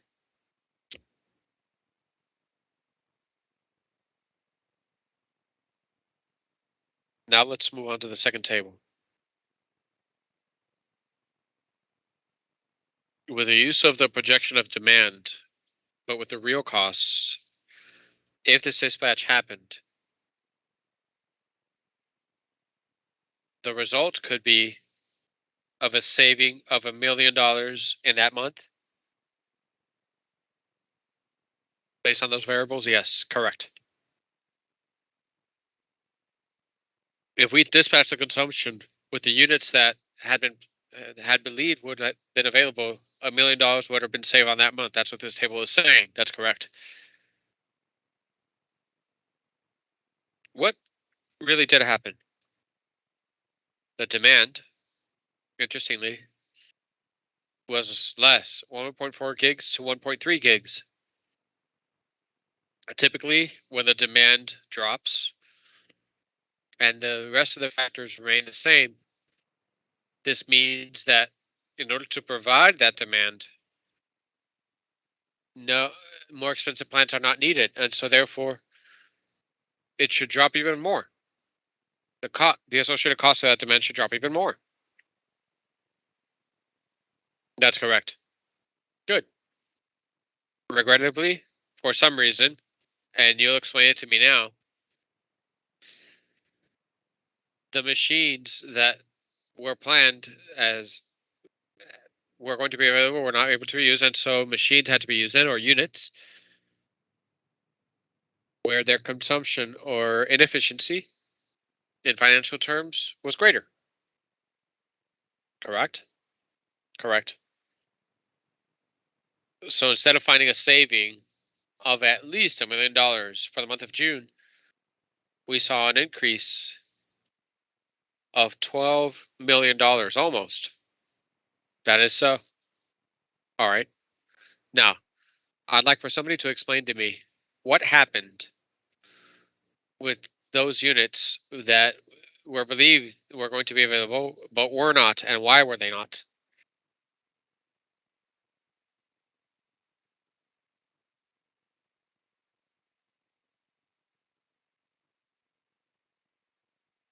Comisionado aquí Brian Walsh para el expediente. Si me permite dar una explicación. Sí, claro.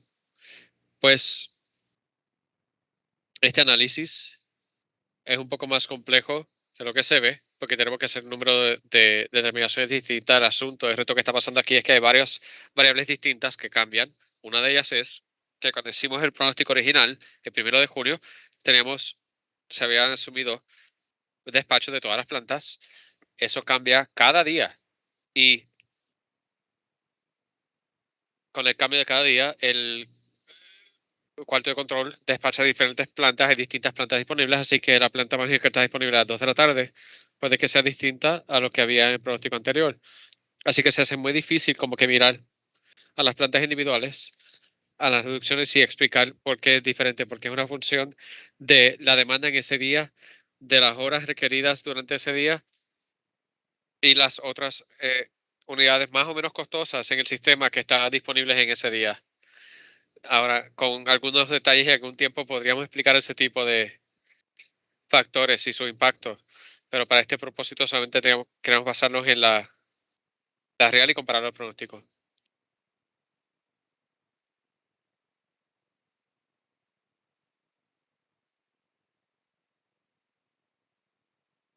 Bien, aquí Mario Hurtado,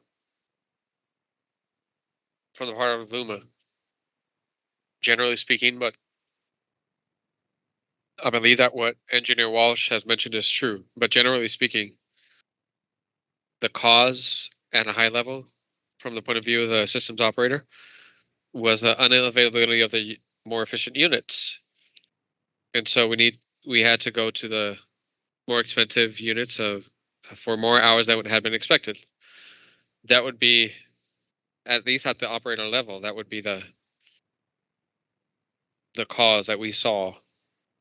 I'm clear there was a forced outage of certain cheaper units. I want to know what those forced outages were in general terms, because also if there was a forced outage of a large unit, and what was the reason of that forced outage? Yes, Mario, again, Mr. President, there were specific reasons of the outages. We don't have them. It would be, I think that it's something that the PREPA personnel could answer in their for their questioning. Good. That's why I mentioned that Yomeda should be attentive, because I know that the control and availability of plants is the responsibility of the authority. But the truth is that even though you dispatch them, it's important for there to be good coordination, because the final result is suffered by the consumer. Good afternoon. Good afternoon. William Rios Yomeda for the record. Can you hear me? Yes, we can hear you. In the we wanted to point out that the units where we had different situations, we had unit number 3 for Palo Seco. It was in under maintenance,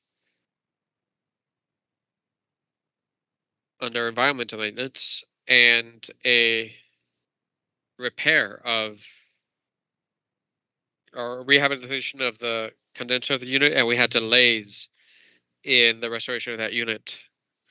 It was pretty much out of service for the whole month of June. Besides, we had limitations on force outages of units. I'm sorry, if you would allow me. What I have here that have been projected as being generated 235,000 megs of that unit, Palo Seco, the one that you just mentioned. At the end of the day, 100,521 was. That's correct. So in the end, less than half of what had been projected was used in the economic dispatch because of that delay, a delay in environmental maintenance. So it came in later than what had been expected. Is that the reason? That's correct. Very good. That's clear. Let's go to San Juan and Eléctrica, the other units where I see a reduction, substantial reduction in what had been projected as what they were going to generate and what finally was generated. All right. Yes. In the case of, we were making note of the case of Aguirre, where we had another issue or situation of different issues or situations.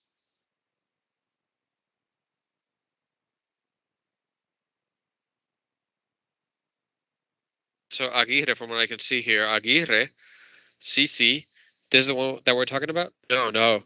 Aguirre. If it's Aguirre with number 6, really the foreseen dispatch was 145,108, and finally more than what had been forecasted was used. You're correct. This is not the case. I think that the other units that we have is that we need explanation on is San Juan and Ecoelectrica. What happened there?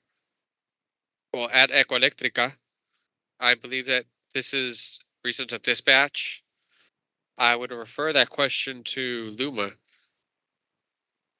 In the case of San Juan, I'd have to look at, out of 200 to 192,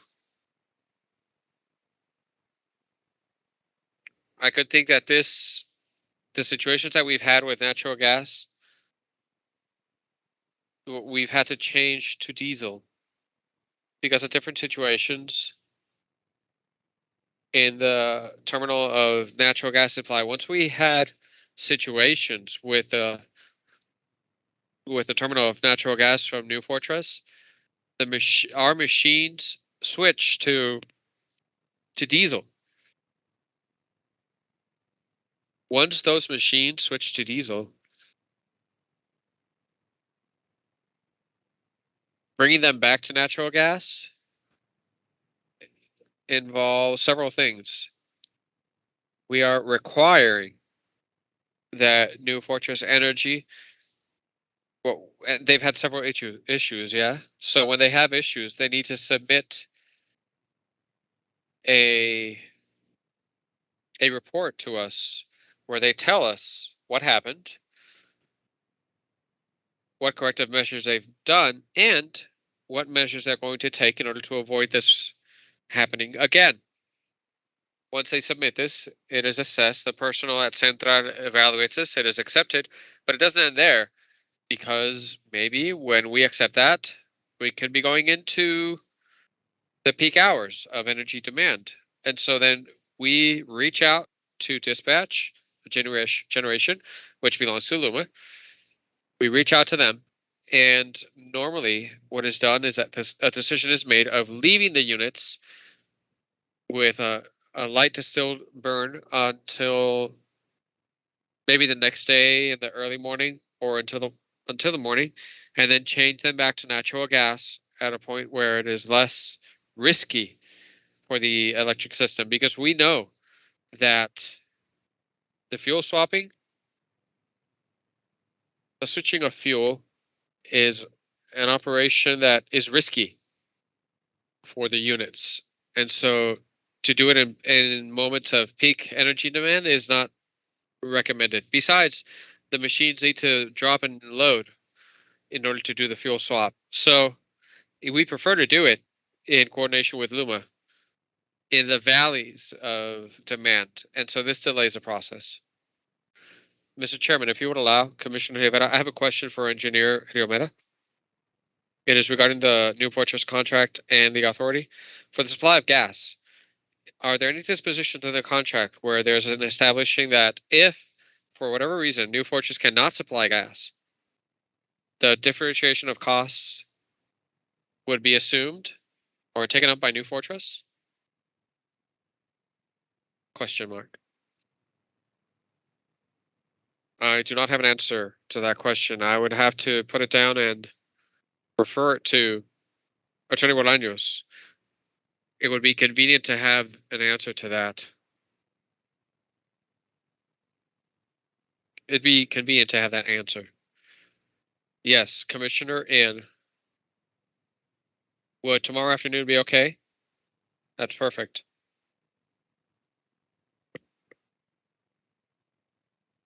Yomeda, so if we take the month of June as far as dispatch,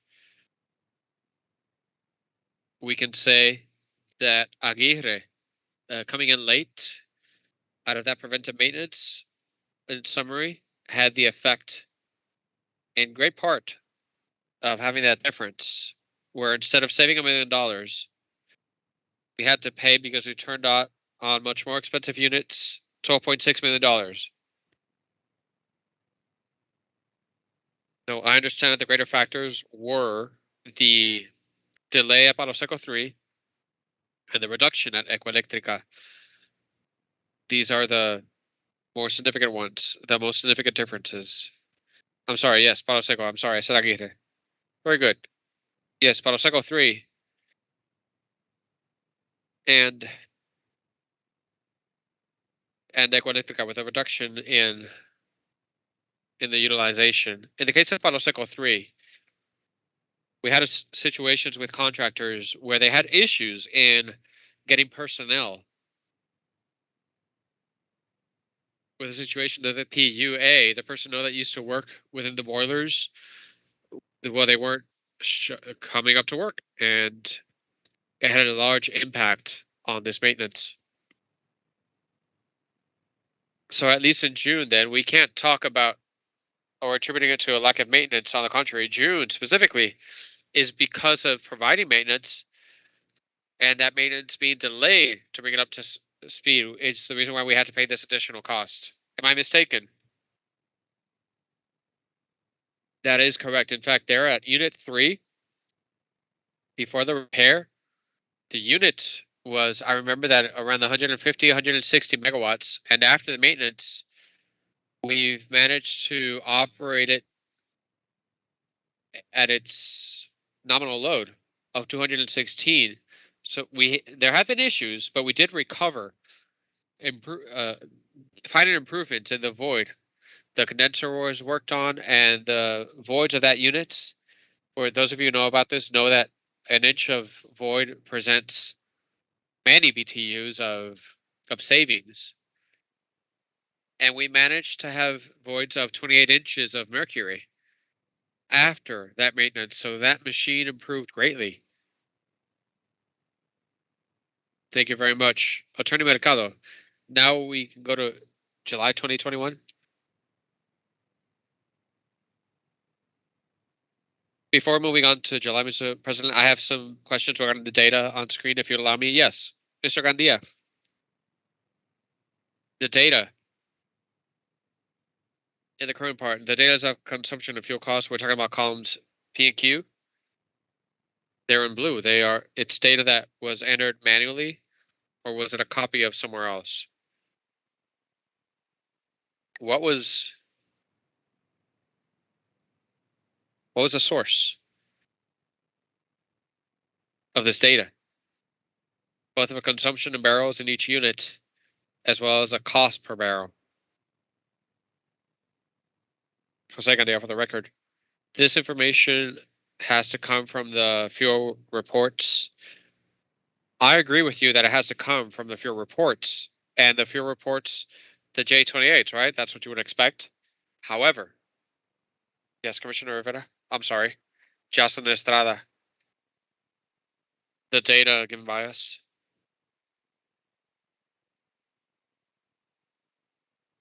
The main source was fuel reports, the one you use for the reconciliation.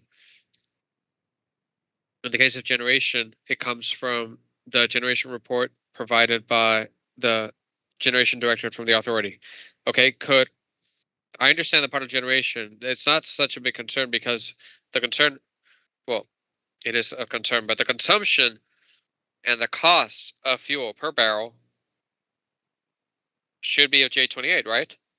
Correct. All right. Let us then, if we look at the quarterly report, I'm sorry, the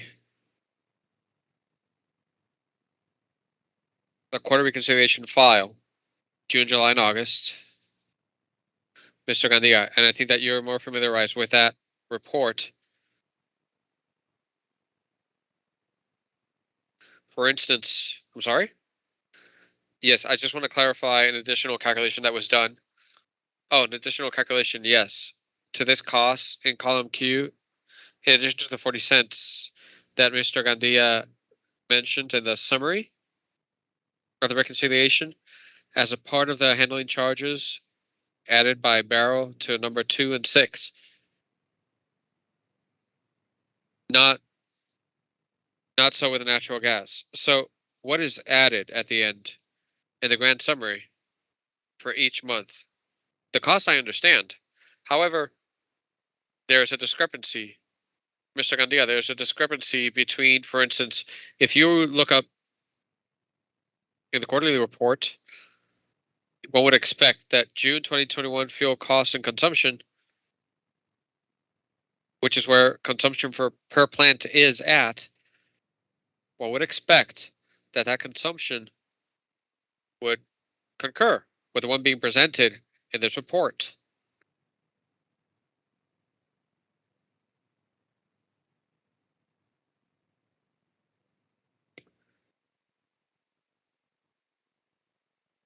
One moment while I look at the sheet.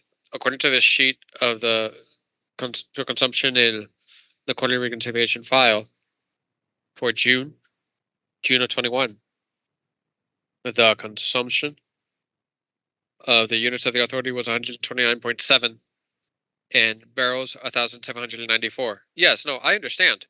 But for example, per unit, because the costs are being calculated per unit, and the sum, just to take an example, the first one, Aguirre number 6, even though the difference is relatively minor, the numbers do not concur. So this makes me think, and there's no formulas here or references. And so in order for the Bureau to be able to do an analysis of what's happening, they need to compare it with some of the data. And to give an example, Aguirre number 6, 197,336 barrels in June 2021 fuel cost and consumption. I'm talking about cell C19, represents 297,369. It's a difference of 16 barrels, but 16 barrels here, 22 barrels there, 5,000 barrels somewhere else amounts to something. So the question, it's simply two things. If there's an additional calculation, as Ms.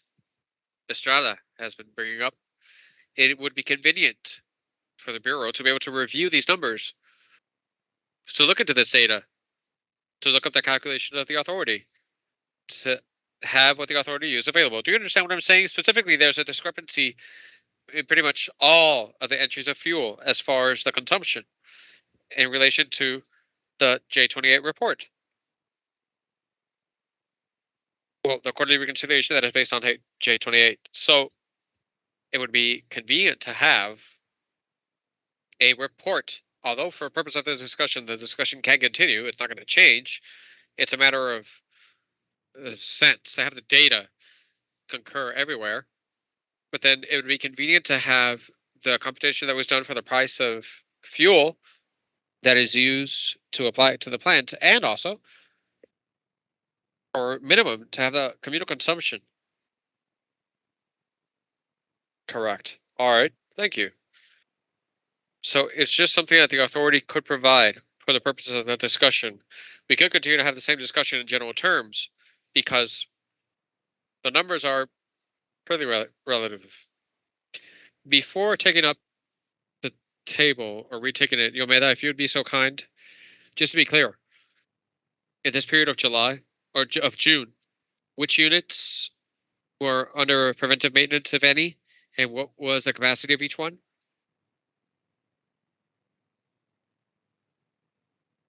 All right, we had unit 2 of Aguirre. Here we had coordination with the manufacturer, General Electric, to have some work that they had recommended of recoiling of the generator. And the capacity of unit 2 of Aguirre is how much? 450 megawatts. Any other? In June as well, even though it doesn't belong to the Electric Power Authority, there was maintenance of the units AES2. AES2. And how much is the megs and capacity? 227 megawatts.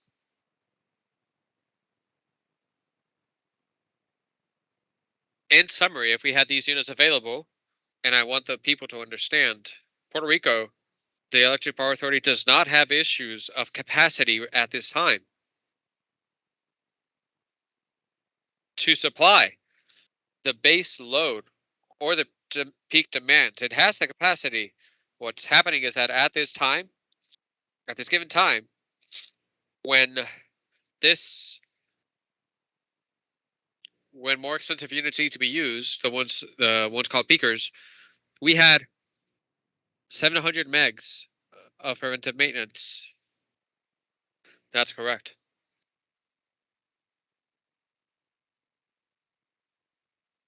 Second table, please, and thank you.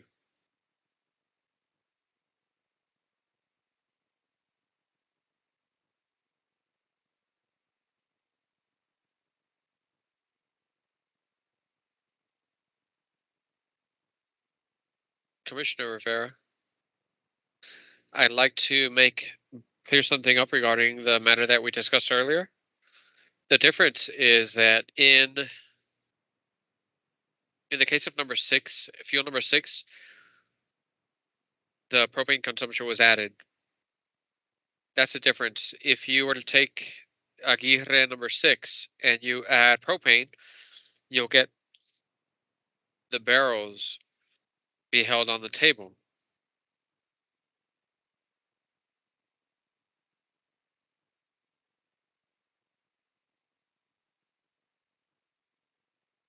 That's the way that it is contained also in the promote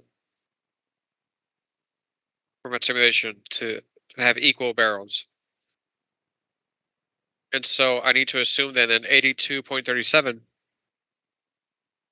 I assume it because I don't have the formula, 8.37 is the weighted average between propane and distilled 6. That's correct. The fuels were organized, and yes, we are going to provide the data with the formula. Thank you.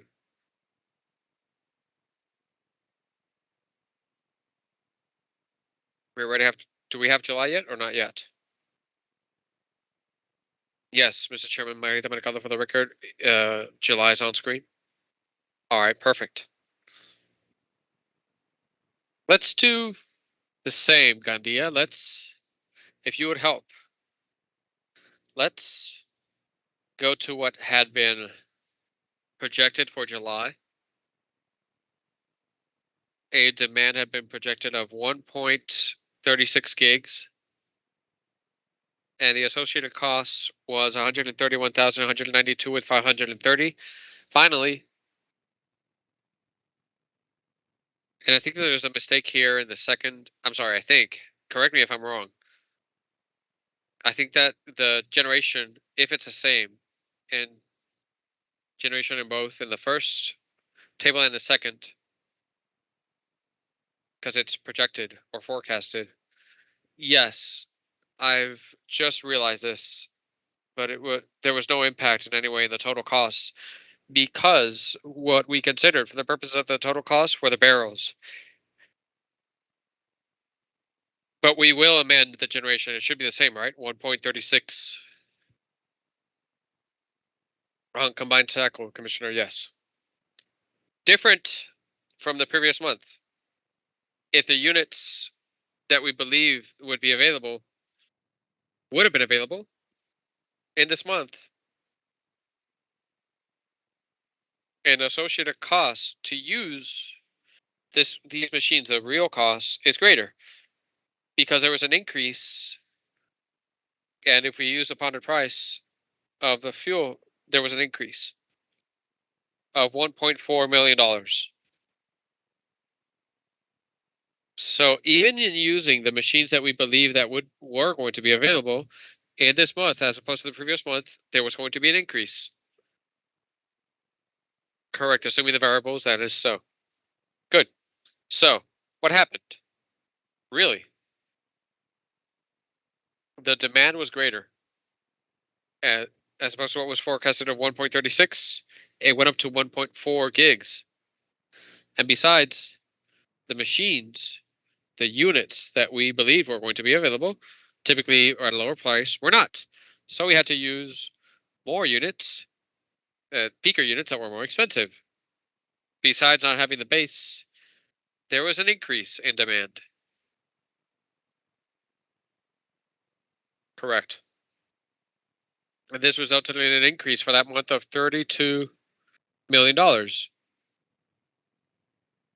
That was the increase at the end of the month of July. Two questions. Again, Yomera, what units were under preventive maintenance in this month and their capacity? Yes, good afternoon. We had in preventive maintenance San Juan's 7, 100 megawatts, AS2, 227 megawatts, and Aguirre 2 continued with the program maintenance. In the case of AS2, it was just the first week of the month.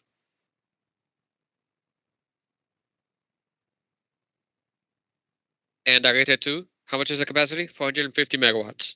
I'm sorry.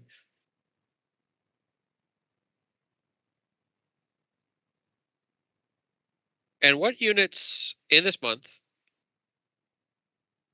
did we believe were going to be available and ended up having forced outages?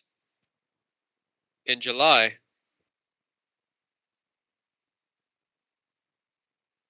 what we had the most in July was limitations in the unit Aguirre 1 Ecoelectrica. In our case, Aguirre 1, we had different limitations and we had outages because of boiler ruptures. We had boiler ruptures and we had limitations due to different issues, differentials in the heaters, and equipment with which we had issues. It brought limitations on the units. But basically, the greater thing was the outages because of the boiler damages. So in great measure, the increase in this month owes to the fact that there was an increase in demand with more expensive units and the cost of fuel increased. That's correct. Thank you. Do any other commissioners have any questions so we can move on? Mr. Estrada, I have a question regarding what you were saying earlier. Some of these plants also use the light distilled. For instance, Aguirre Palo Seco, they also use light distilled. That amount, is it accounted for elsewhere? Not, say, within Aguirre Palo Seco? For instance, for the case of July, Aguirre used 241,966 bunker 17.43 of propane and 563.11 of light distilled. The 563 of light distilled, then I cannot find. I do not find them accounted for. Yes, in the case of Aguirre, as I stated before, in the case of propane, it's beheld in number 6. And if you look at Aguirre number 2, we have, yes. Apologies here, Mario Hurtado. I think that there could be a bit of confusion, and as far as in the discussion we've been talking about unit number 2 or 3, and this square. No, there's no confusion. There's no confusion, Mr. Hurtado. It is a type of fuel. We're talking about Aguirre steam. Aguirre steam. I'm seeing both reports. Estoy tratando de sacarles el sentido. Aguirre for July. Aguirre steam has 3 as far as cost per concept of fuel. And we can look it up in column C. Specifically, cell C19, C21 of the tab. 2021 fuel, cost and consumption. Yes, Commissioner. And as I stated, propane and bunker C are within line 7. In the 15, it is contained, distill is contained, and distribution and generation we did based on the proportions of the barrels, because the report from the authority comes at the aggregate level of generation. That was the way to distribute generation. But it is contained, and then Aguirre, right, good, and Aguirre CC would be 19. All right, thank you.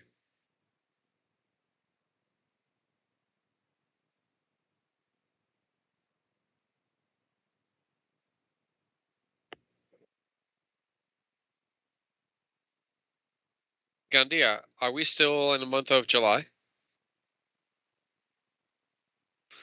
Is that the table for the month of July? Yes.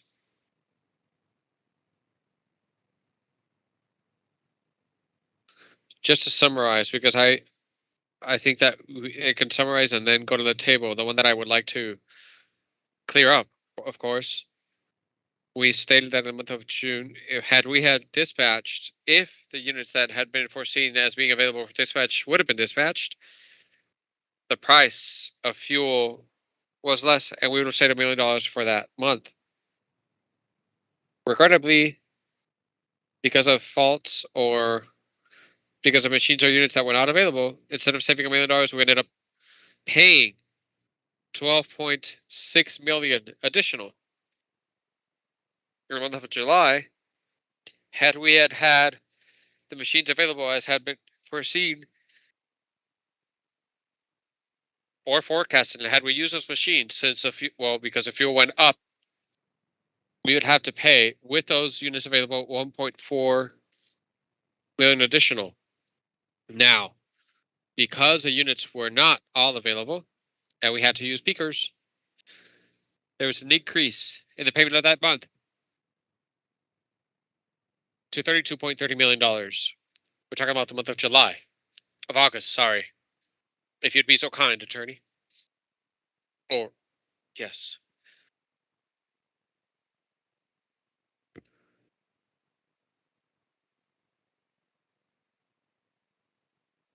Same thing, we have a demand of 1.4 gigs.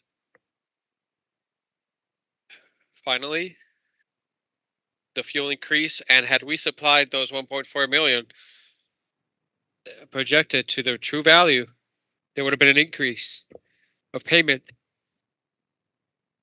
in $6 million.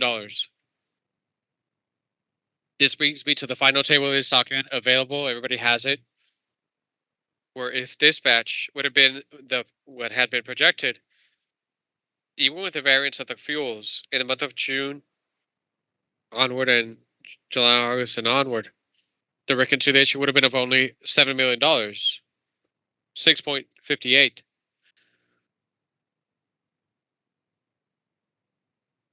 That's correct. Regrettably, we didn't have the units that we believe were going to be available. we had to use more expensive units, and in the month of August, we had to incur again in $30.86 million. When adding it up, it's 75.78 because of the use of these machines, but 6.68 that we had because of the original dispatch, and this leads us to 82.36 million, which is the reconciliation for the previous quarter as being proposed by Luma. That was correct. Okay, Omera, let's go to August now. Same question. What units were under preventive maintenance in this month, and what was the capacity? Good afternoon again. Basically, the unit that was in maintenance, and it's the largest unit of our electrical system, is unit Aguirre 2. Under program maintenance with General Electric, our manufacturer. In the inspection, they had recommended, just as I expected, some warm points were found in the generator, and the recommendation was for them to be corrected. These hot points then caused a delay of 3 weeks in the delivery of the unit. Because of that maintenance, these warm points were corrected. So you had projected that Aguirre was going to have, and in order to not endanger it, it was taken out for a certain amount of time to do those repairs according to the recommendations of the manufacturers, and we ended up generating with them 172,420. And there's a difference that needs to be supplied by the peaker plants, the more expensive ones. So in general terms, Eléctrica again is, as opposed to the other months, Eléctrica now, they were able to get out of it more than what had been forecasted. Or am I mistaken? No, that is correct.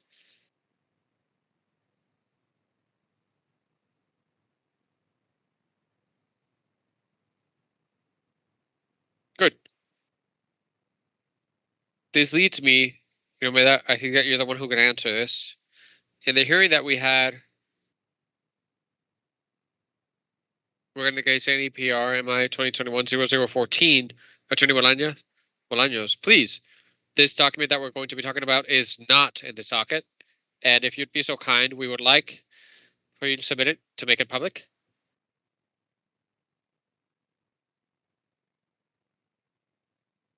Yes, we'll do this, Mr. President. I assume that we're talking about NEPR-MI 2021-0014 of September 8th. Basically, that document has the maintenance, the budget that the Electric Power Authority has had for maintenance of their plants since 2016 up to 2021. That is so, Mr. President. Do you want us to share it on screen? Yes, please do so. There's somebody sharing it.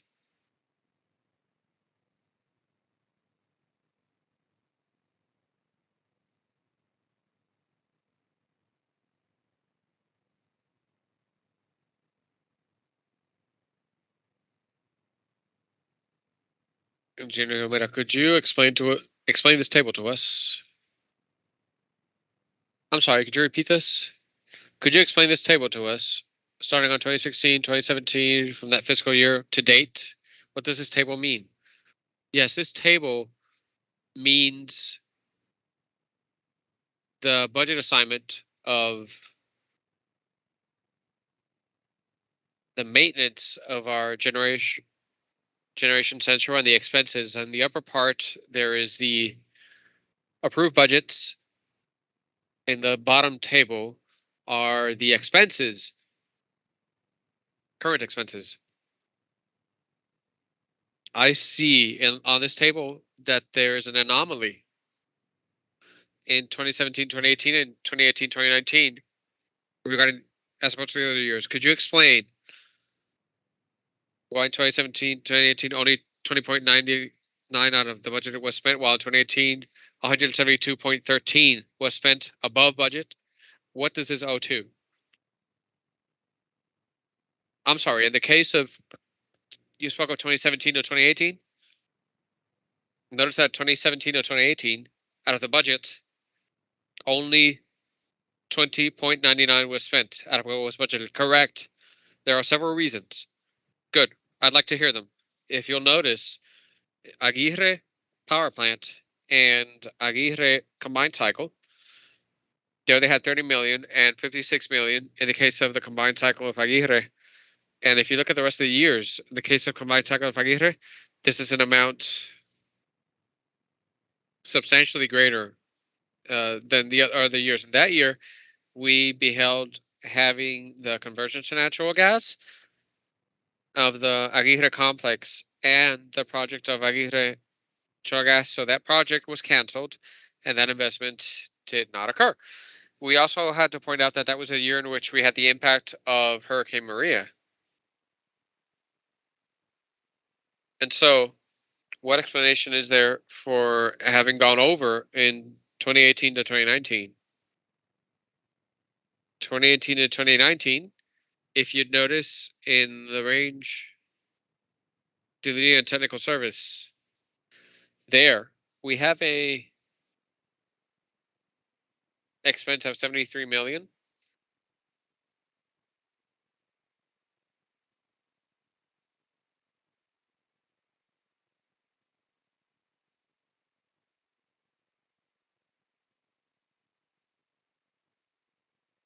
I'm not sure if you could see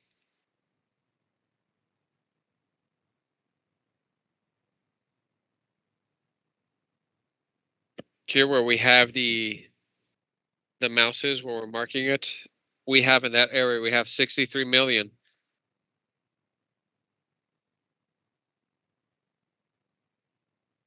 This was the acquisition of the 3 mega generators. And where we're still waiting for the reimbursement of that money by FEMA.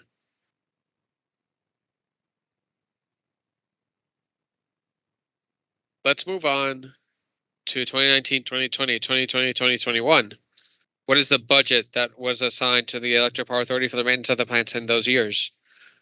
In 2019 to 20 is 80 million and 20 to 21, 98 million. And the expenses were very close, 83.5 million and 93.2 million. So basically in those years previous to the current, the assigned money for maintenance has been used at the plants almost entirely, not all of it, but almost all of it. That is correct. We also need to point out that we have had the Costa Sur work, which was after the earthquake, where these expenses were because of insurance. So they're not included there. That's right. So the money that was destined for Costa Sur likely was reallocated, used elsewhere because basically it was all used, right? It's almost 100% in these fiscal years. That's correct. And so now what is the budget? The budget for this year is 106 million. How does it compare to the previous year? Well, 106 versus 98 is a little bit higher. All right. Well, thank you for clearing all this up. What I would like to see, and I don't have it, I'd like for it to be submitted and to be made public, has been the maintenance programs for each one of these years. The maintenance programs? I'm sorry? In each plant for each fiscal year, starting with 2016. All right, all right. I want to see why it was submitted. I want you to include it here as well. The maintenance program for 2021, 2022. This was already submitted. I would like for it to be. We could submit it, obviously. We need to point out the fact that our colleague Brian Walsh, belonging to Luma, the maintenance program, well, was approved by them. We know that there are changes, and we could submit the previous ones, but the current one maybe could suffer some changes as it is assessed by Luma. All right. We understand. Remember that for us, Luma and the authority is an entity come into agreement, submit it as soon as possible. Perfect. The maintenance plan for 2021-2022 and the previous plans. As you pointed out, there's no limitations. I'd like for you to submit it ASAP as part of this docket and for it to be made public. All right, correct. Yes, if you would allow me, Mario Hurtado from the part of Luma. Luma is not doing any change in the budget generation of the Puerto Rico Electric Power Authority. We're not talking about budget changes. We're talking about maintenance plan for the year of each plant.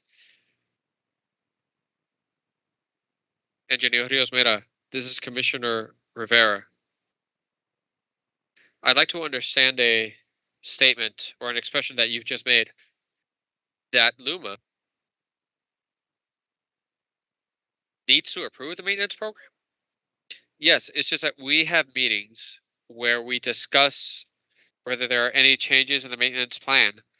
And we know that the situation at Costa Sur has had an impact on the program. And I'm aware of changes that are being assessed. Yes, but what I'm referring to is the authority is the one that is responsible for generation. Luma doesn't have, at least they shouldn't. Yes, remember that we also have Eléctrica and AES, and they have maintenance plans. And we know that there are discussions in order to move some maintenance from Eléctrica and AES. And these plans for Eléctrica and AES are in our maintenance program. So we can sit down and discuss with them in order to see what the final program will be. So we can meet and discuss it and we submit it. So when you say what you're doing is to coordinate maintenance coordination with Luma and the other co-generators in order to ensure that the capacity is available to provide service. It's not that Luma controls or approves. That is correct. They don't approve. Yes, it's to guarantee service. All right. It's a coordination. Mr. Hurtado, I believe that you were going to make a comment. Yes, if you'd allow me. Thank you, Mr. Commissioner. And yes, just to clear up, it is coordinated with the system operator, which is Luma, the chronogram for the scheduling to try to program these planned outages, the maintenance plans, in order to ensure, sure enough, to have the adequate reserve that Mr. Walsh had been talking about earlier. And so Luma does not approve the budget or what maintenance is being done, if any change is being done to a boiler or maintenance is being done to a turbine, but rather Luma as an operator of the system and of other systems as well, since they need to coordinate and they need to approve the chronogram or the schedule, need to make sure that there will be sufficient generation of the system. They need to try to ensure that, as engineer Mera said, they also need to be mindful of other plants when this is done, those that do not belong to the Puerto Rico Electric Power Authority.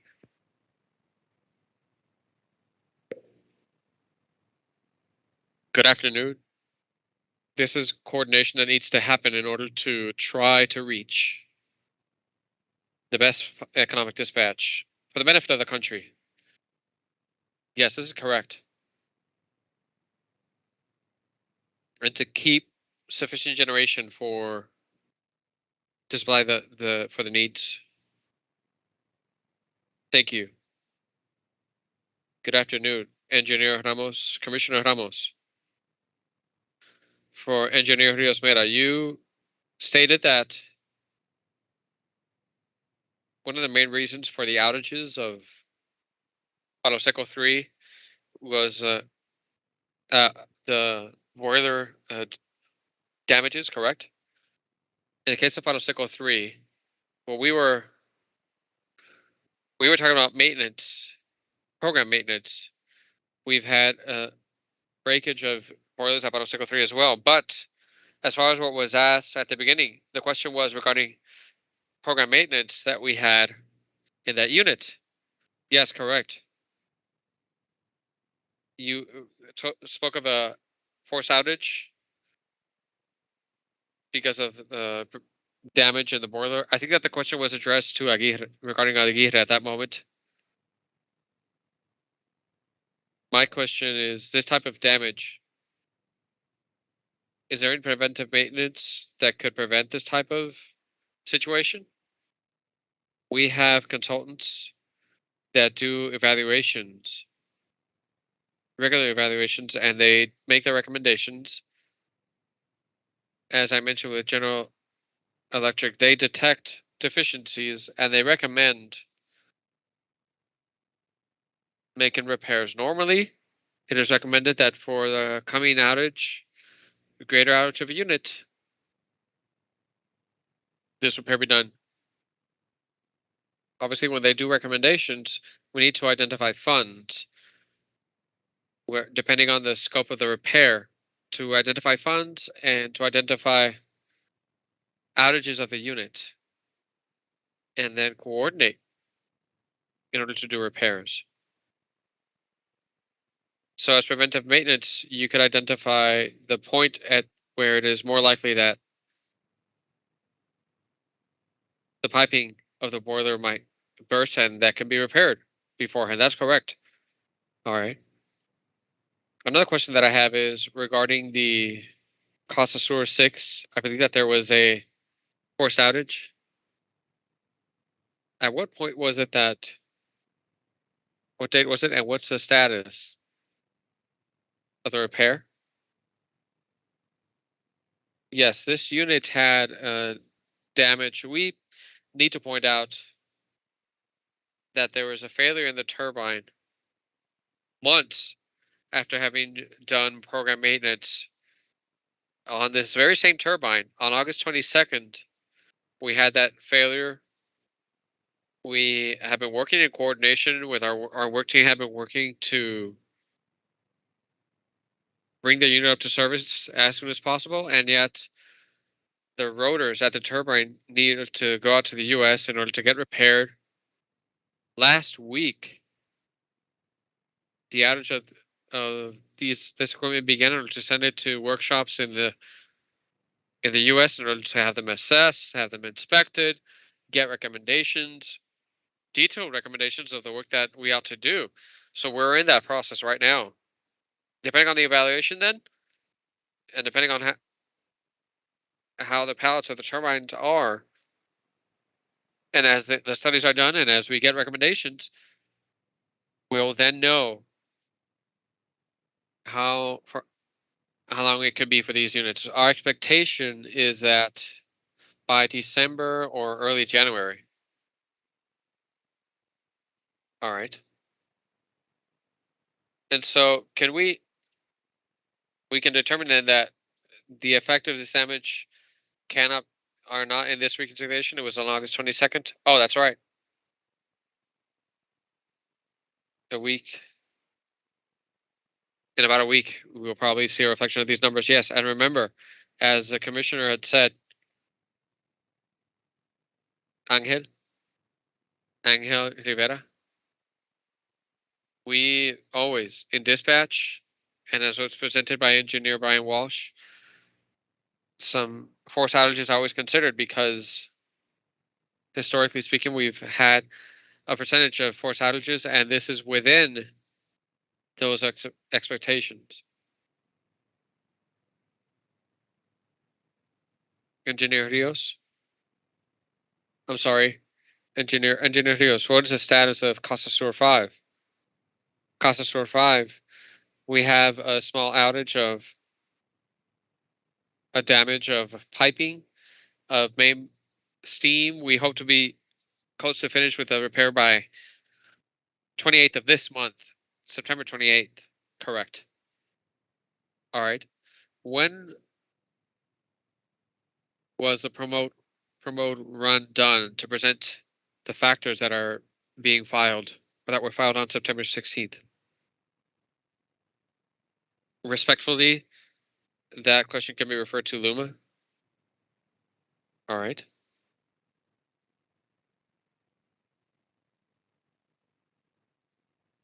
Comenzamos a ver aquí Brian Walsh para expediente. Puedo decir que hicimos nuestro análisis de promote, la determinación es el 1 de septiembre. 1 de septiembre, así que el incidente de Costa Sur 6 ya habrá ocurrido para cuando se hizo la corrida de promote. ¿Correcto? Creo que el incidente había ocurrido con la severidad y con el alcance y la severidad de la baja todavía se estaba evaluando. Muy bien. Habiendo dicho esto, ¿cuánto tiempo toma para hacer una corrida completa de Promote? Para obtener resultados y recomputar. La razón por la cual pregunto es porque en Costa Sur, 6, 5 y 6 son de las unidades menos costosas que Prepa tiene en el sistema, ¿verdad? Así que en esencia tenemos AES Eléctrica, luego Costa Sur, San Juan 5 y 6. Y si estamos utilizando en nuestro análisis a una unidad que es muy barata, que en esencia está moviendo a unidades más costosas, pues nuestras conclusiones podrían ser menores que lo que me la va a pasar. Ingeniero Ríos Meras dijo que en el mejor de los casos, él espera recibir de vuelta a Costa Azul 6 para diciembre o enero, así que sería justo asumir que esa unidad no va a estar disponible para todo el trimestre, así que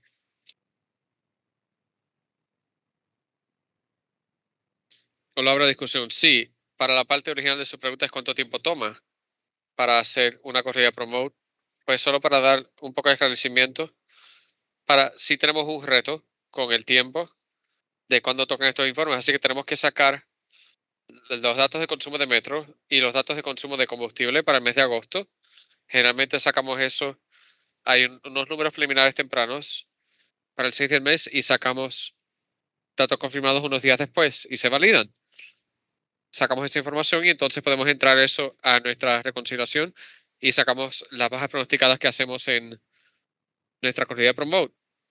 Tenemos el orden de 72 horas para tomar toda esta información, ponerla en Promote, correr análisis, someter y llegar hasta una esquina, pues, como para el 14 del mes.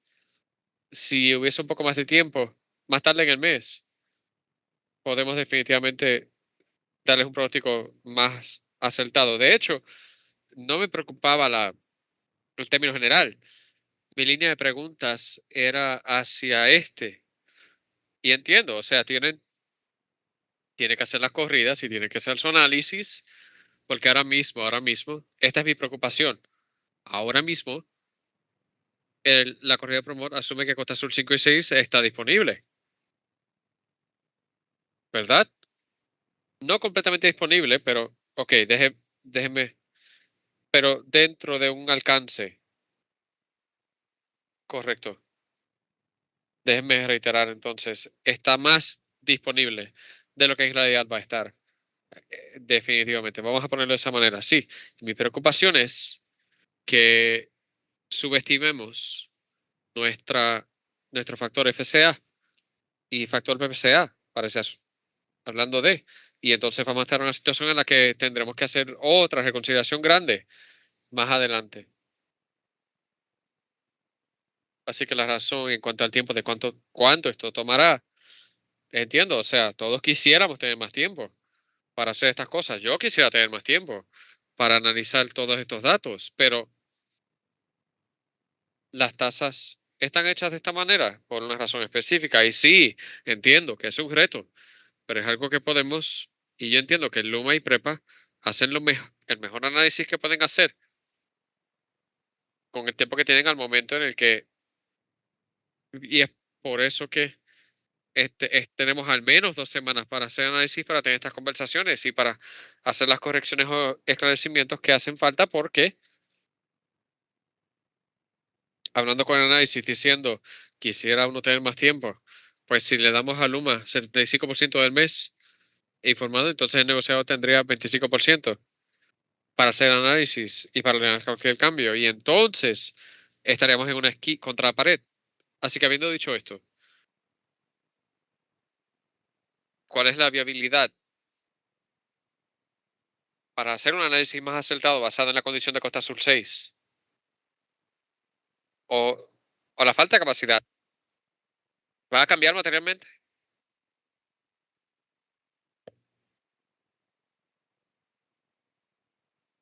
Pues creo que podemos hacer algo. Lo que estamos mirando es como que la exposición de riesgo, si no me equivoco, a el itinerario de Costa Azul 5 y 6 es esencialmente el 6 porque no lo vamos a tener. Pues podríamos hacer algo para calcular esa exposición de riesgo que tendríamos que ver porque las demás plantas están en la misma situación, pero podríamos calcular el impacto de Costa Azul 6 y sus bajas. Perdón, aquí Mario Hurtado.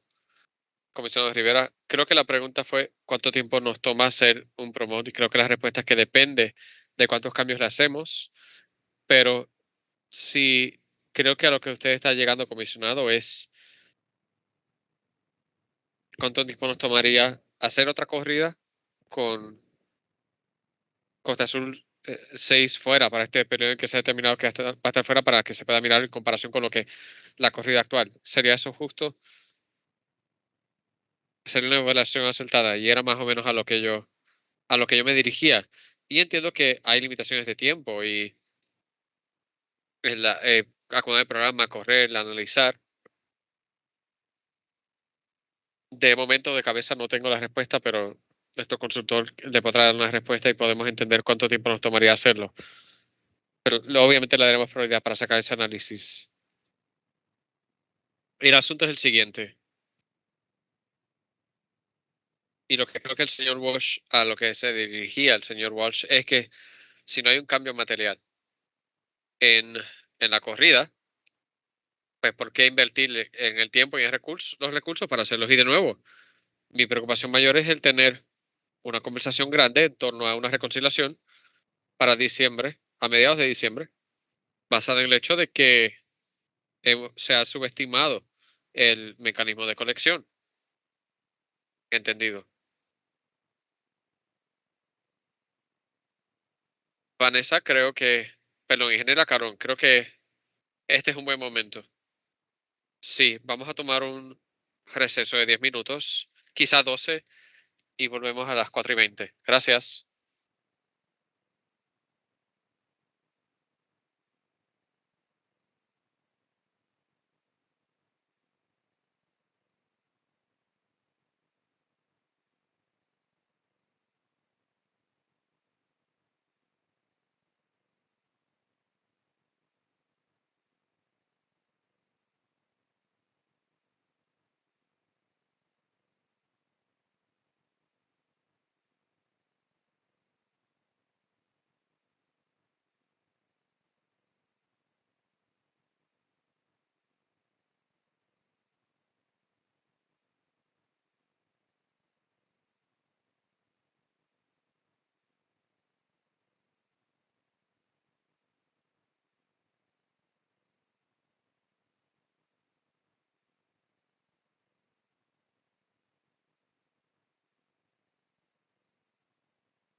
Good afternoon again. I'd like to check with attorneys Mercado and Bolaños whether Luma's and Prepa's teams are ready to continue. Yes, we're ready.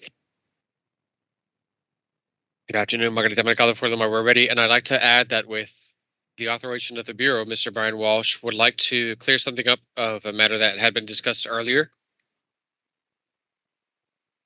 Of course, go ahead. Gracias, comisionados. Durante el receso llamé al moderador ejecutivo que está enfermo en casa solo para confirmar las asunciones de Costa Azul 6 y estaba incorrecto. A ese momento sí teníamos a Costa Azul 6 fuera de servicio para octubre, noviembre y diciembre. Porque nuestros modelos sí reflejan esto. Muy bien, excelente. Entonces, en esencia, si este es el caso, retiro mi línea de preguntas. Sí solicito solicitud de Luma, porque en esencia eso modelaría de manera correcta. Déjeme reiterar. Es la mejor asunción. Así que gracias. Gracias, señor Walsh, por eso, y eso ayuda mucho. Gracias. Sí tengo otras varias preguntas generales en lo que tiene que ver con el archivo o informe para algunos esclarecimientos y ponen varias cosas en el expediente. Ms. Estrada, I imagine that you were the one who worked on the file of pondered pricing and analysis.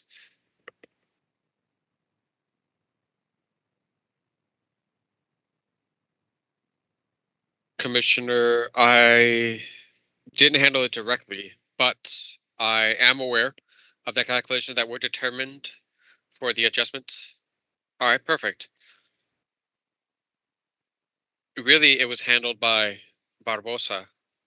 Oh, all right, perfect. We have Engineer Barbosa here. Really, I should have done the disclaimer that I always do. I'm going to do a series of questions. Anybody from Luma or the authority that has the knowledge necessary to answer the question can do so, unless I specifically address the question to someone. For example, Mr. Estrada, you and I are going to talk at the end of my conversation, an intervention regarding the load forecast. I'll just give you a heads up to tell you that we're going to be talking about generation behavior. And I'm certain that you did do this. Yes, of course. All right, then. Engineer Barbosa, good afternoon. Good afternoon. Engineer Rivera, and good afternoon to all commissioners. Edwin Barbosa, for the record. Greetings, Engineer Barbosa. Thank you very much for your support and your presence here today. I want to make reference to pondered pricing and analysis, as well as a pondered price regarding the Director of Generation at June 2021. Please let me know when you have both files available. Or really, the file that I have is the one of pondered price that we sent to Luma. Well, there are two. One of them says pondered pricing analysis, and the other one says pondered pricing Director of Generation at June 30, 2021. This last one is the one that pretty much has the information, the data of all the centrals with a summary tab at the end. However, the pondered price analysis seems to be a summary of that file, specifically on the part of current inventory. It seems so. Yes, that's correct. The one that I have is the one of Director of Generation to June 3rd. For the record, Commissioner, the file pondered price analysis was done by Luma's personnel. Is there anybody from Luma that could answer questions regarding the pondered price analysis? I could answer them, Mr. Commissioner. Thank you. Then, Mr. Estrada, just to confirm, I need for you to confirm columns B, C, and D of that pondered price analysis. That includes the actual storage and storage price per barrel and inventory in dollars. Could you confirm that this information of the three columns comes specifically from that file pondered price Director of Generation? That's correct, Commissioner. All right, good. It's basically a summary, and it's pretty much a carbon copy of what had been, of what the summary would be. The summary of the pondered price and Director of Generation. I just want to confirm it. Engineer Barbosa. In each tab, corresponding to all the different plan to the authority. In that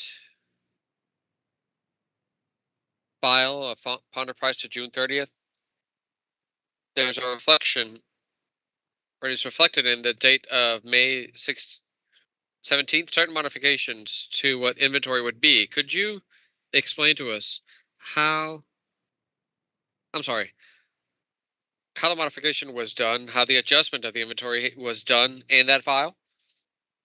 Yes, of course.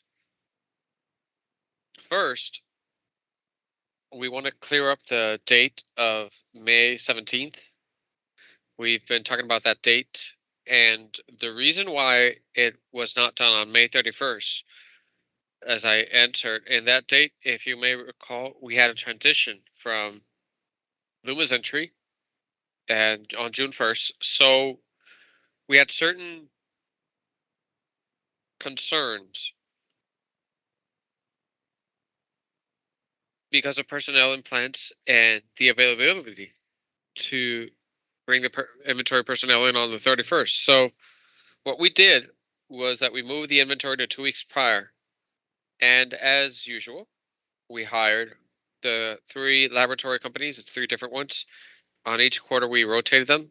They don't always go to the same plants in order to avoid conflicts and to add clarity to the process. And then the inventories are done. The purpose of this inventory, as we've committed to, was to have them every quarter in such a way that allowed us to reconcile, if you will, the balance of the inventories of what Prepa truly has, and then correct the report, make sure that the ponder price is as accurate as possible. And so going to 17 then, and I'd like to move it here very quickly. I'll take the Agita tab as an example.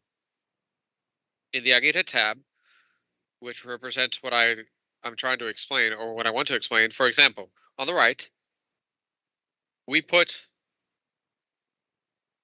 indicated the amount of barrels that audit would throw out done by lab.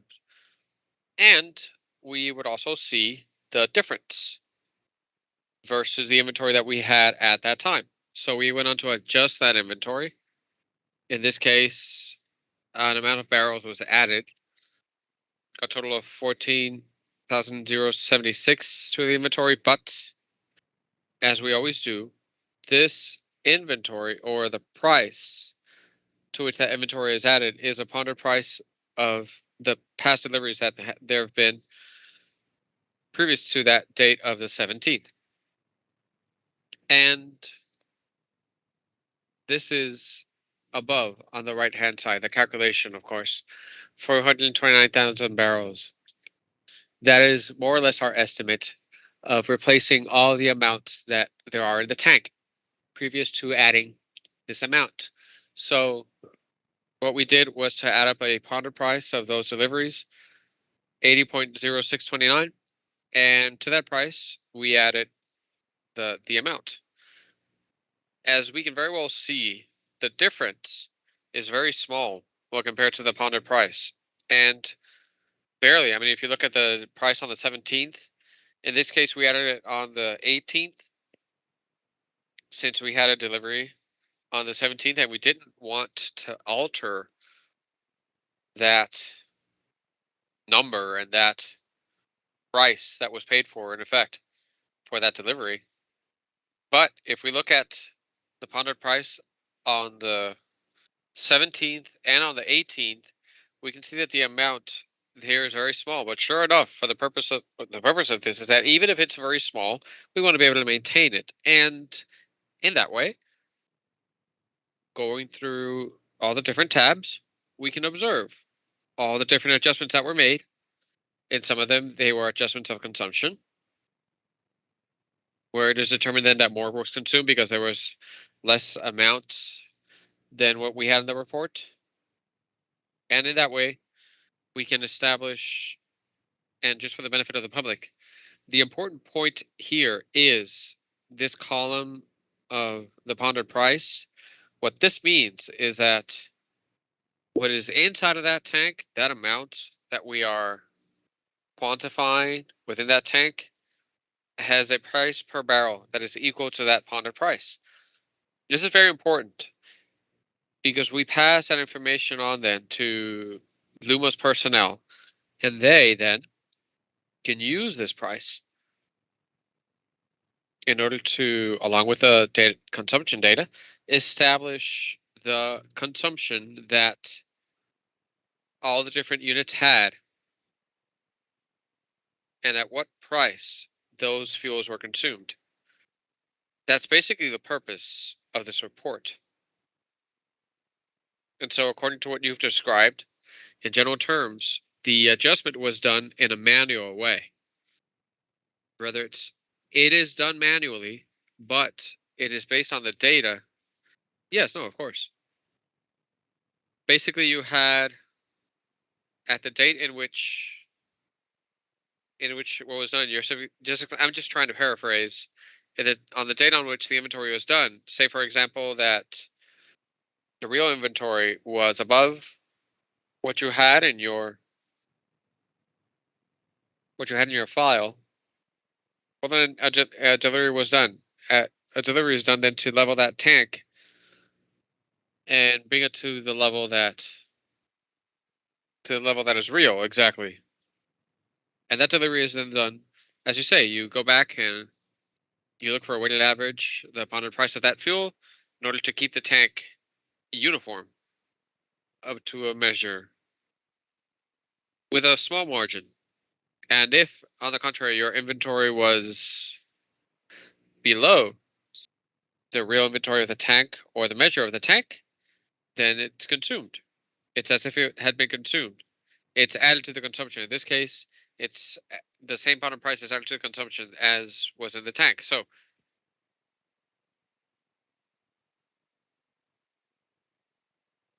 Attorney Mercado, if you could show the ponded price analysis.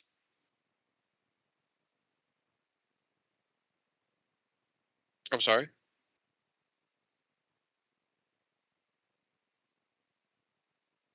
Commissioner, we're looking it up. Yes, no problem.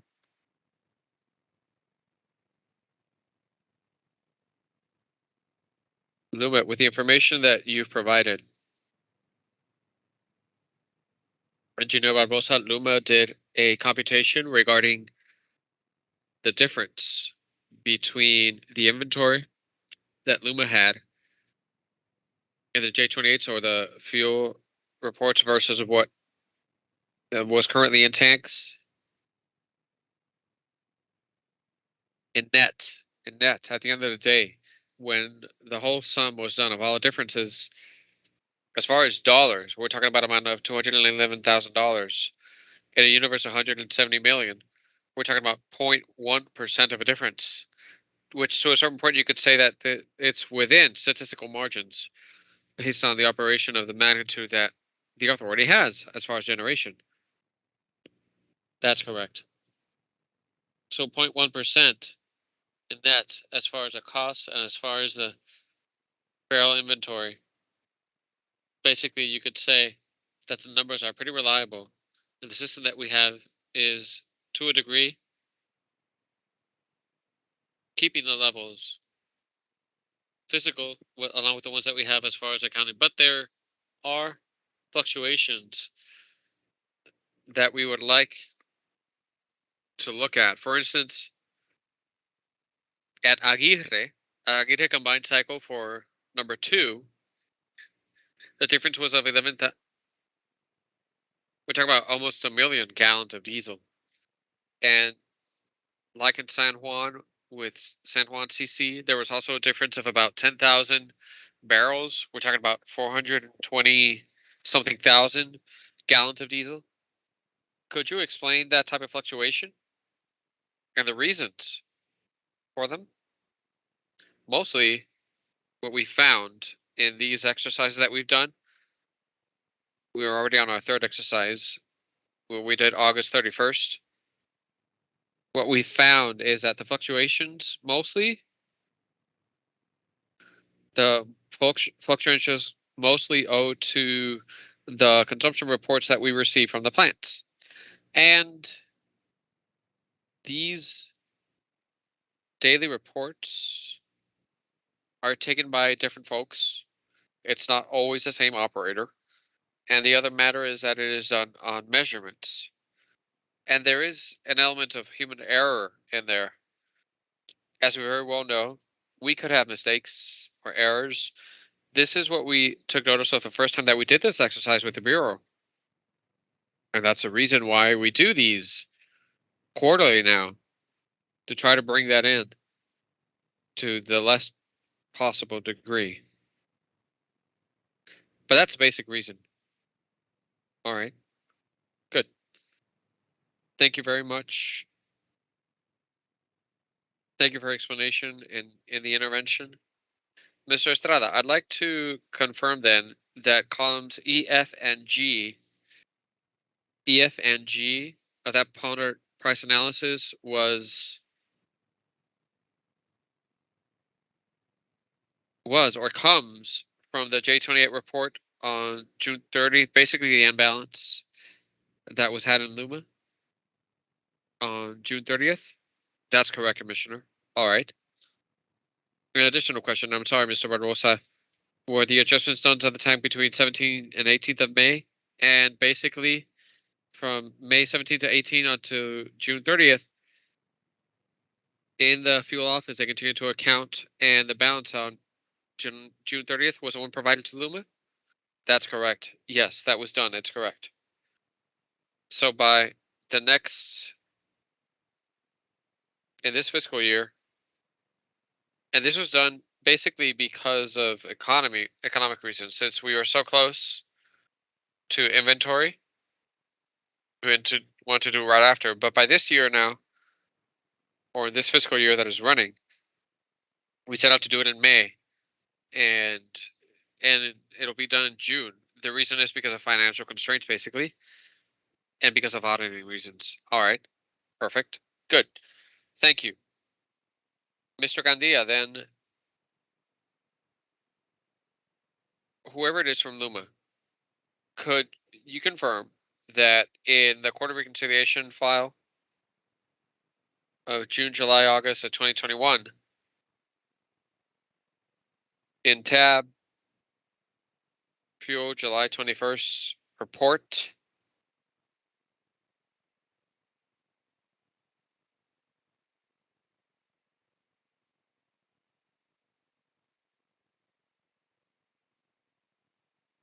if that file, basically in each plant, we can find some adjustments that are entitled in each plant inventory adjustments, FY20/21. Could you confirm that these adjustments correspond to the calculated adjustments by the authority?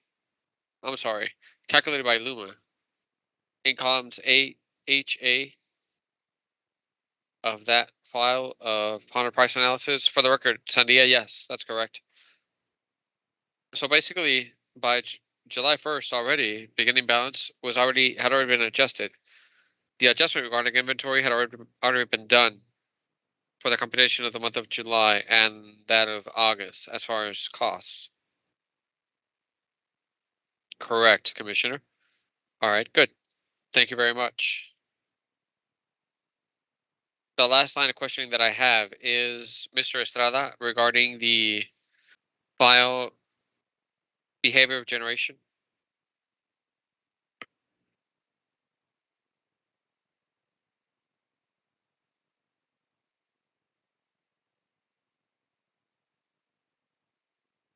Yes, Commissioner. I'm actually the one looking for it now. All right. Good.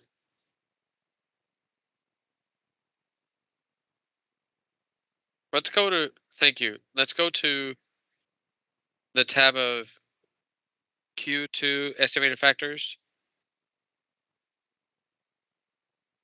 The projected consumption for the quarter of October, November, December is contained in column H, specifically in cells H8, 9, and 10, correct?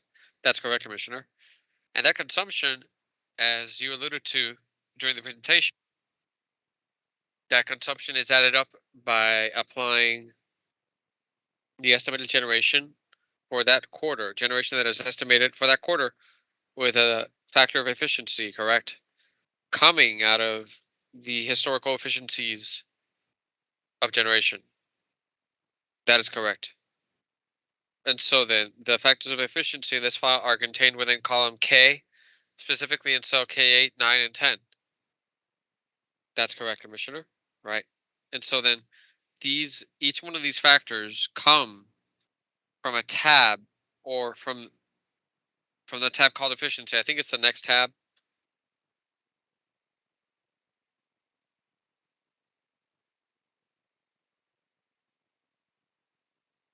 On line 32, there's basically some factors or calculated numbers for the months of August, September, October, November, and December. But before going into these computations here, we have several sets of data going from 1992 and 93 up to 2022. Could you explain the source of these, since it's all input data? Where do they come from? Yes, Commissioner. This is a typical database that we use for our analysis of the makeup of the consumption projections. Within this data, we take up the consumption and generation for these years in these periods and months, and we split it, and this is the result. We divide it, and this is the result. So these, you might say that in August of 22 and 23.8184 was the result of the real consumption divided between the real generation. So these come from real numbers, real data, real numbers of consumption and generation that are historical. Correct. Yes, generation at the plants. That's basically where the efficiency factor comes from. The factor of what loss I have. That's correct. The factors of efficiency, according to what was presented in these computations from August and onward, use for the month, say the month of August, they use the last 2 years going back some months. That's correct. In order to put it into perspective, in the month of August of this year, the factor of efficiency is estimated or calculated with an average of the factors of efficiency of May, June, July, and August of the 2 previous years. Yes, that's correct. It's a rolling average. The question that I have is the first 3, which is for August, September, and October, use a rolling average of 4 months. Yes, however, for November and December, and November has a rolling average of the last 5 months, and December in the formula has a rolling average of 6 months. The question then is, why is that, at least it's the formula that I have here, why was the methodology changed?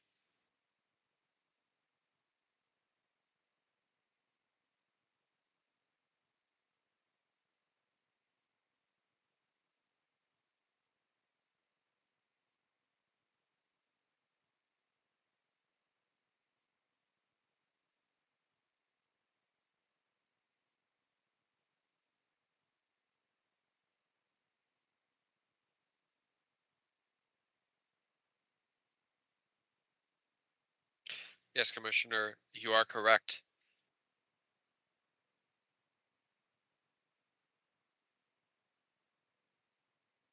Due to the issues that we had with invoicing the invoice customers, in order to be able to dilute, how should I say, in order to soften or smooth out the issues that we had with invoicing in these months, final months, we decided to take up a larger period.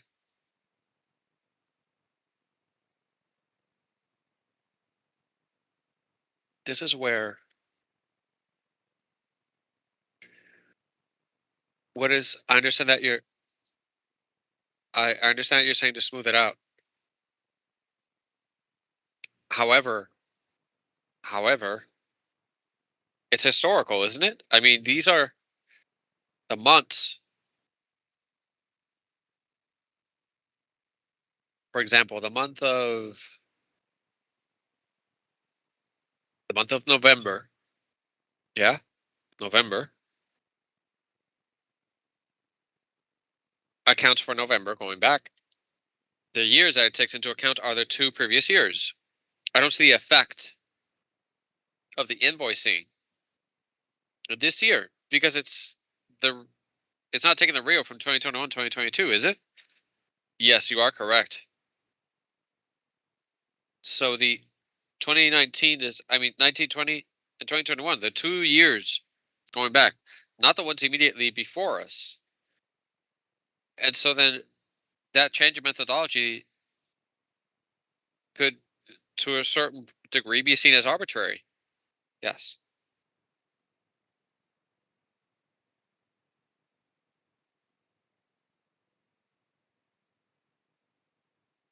This is forward looking based on the 2 previous years, not immediately the ones that we have in this year. Yes.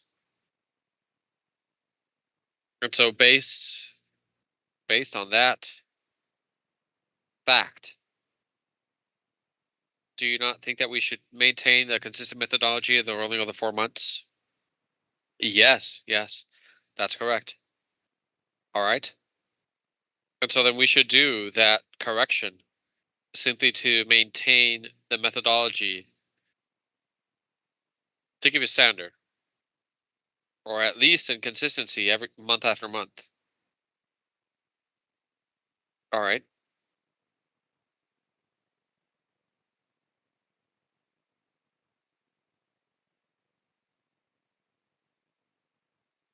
If we go back to estimated factors Q2 2022,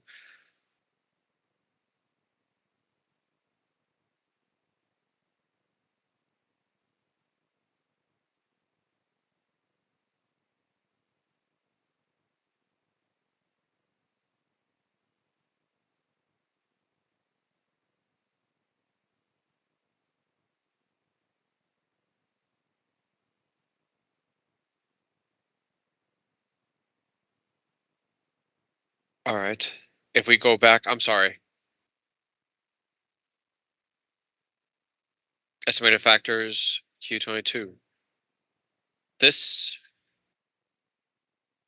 we've already taken out the powder factor. Obviously, we need to correct in order to make sure that we have the same methodology for every month.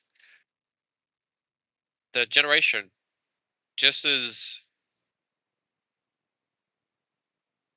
consumption, generation is estimated with the use of last year's generation and adjusting it in accordance with the variability that is had during this year. In general terms, that's the methodology, isn't it? Yes, correct. So for this fiscal year of 2022,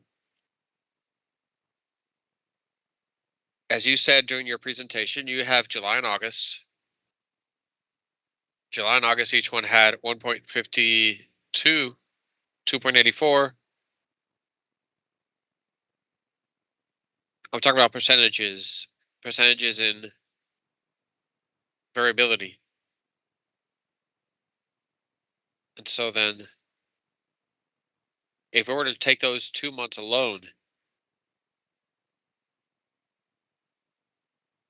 the variation would be less than 3%. That is, yes, along with the actuals of the previous year. Yes. Yeah, exactly. So that's the way in which it is being computed, is that the previous year is taken, this year is taken, and there's analysis of how much it varies during this year. Yes. So the data available are the first two. I'm sorry. I'm talking about here. It's been done in the fiscal year, but the data available is the fiscal year current, which is just a few months so far. 2 months, Commissioner. 2 months. 2 months plus about, I think it was 8 additional days for the month of September. So I'm not going to go into all the formulas in the month of September, but in the month of September, in general terms, these 8 days were taken up. They were divided by the days of the week: Monday, Tuesday, Wednesday, Thursday, and so on. And for each day of the week, there was a calculation done of an average, looking backwards of several weeks. Those first 8 days of September, and looking back on the same days of the week, 4 or 5 weeks going back. Yes, that's correct, Commissioner. And this was used to do an estimate of how many Mondays were left in the month, and how many Tuesdays were left in the month, and how many Wednesdays were left in the month. And there was a calculation done. There's a calculation on a percentage, or on what generation would be estimated for September. And in comparing it with the previous year, instead of following the trend, which was 152, 284, which, by the way, that variability of those alone was of 2.19. In using the month of September and in introducing this uncertainty, if you will, on the side, because it's an estimate. It's an estimate over an estimate. In the month of September, 5.86 appear. The question, it's the data. So the question that I have is, I understand the concept of a fiscal year for the purpose of accounting, but for the purpose of generation estimate and studies of how the year is going, why was such little amount of data used? 2 months and just September, where when doing this estimate of September, it introduces to a degree certain uncertainty. Why not use historical data going back, say, 6 months out of the past 6 historical sets of data that we have? Why do that analysis of estimates for September to estimate again, instead of using historical per se of natural year? I don't know, from January or the past 6 months, I don't know, some other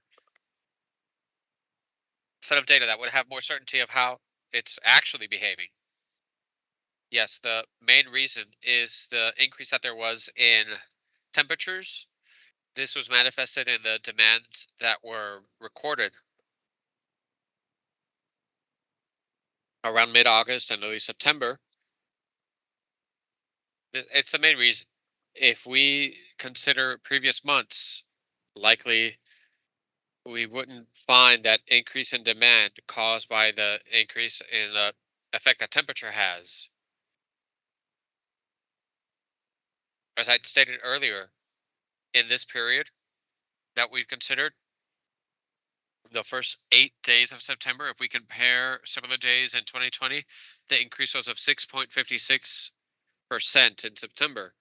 Exactly. When considering the first 8 days, 8 equal days, I mean, yeah, Monday to Monday. And Monday to, exactly, starting on a Wednesday. And that was the main reason. You're finding increases in demand that were considerable. And that was the main reason. And this had not been foreseen or seen in previous periods.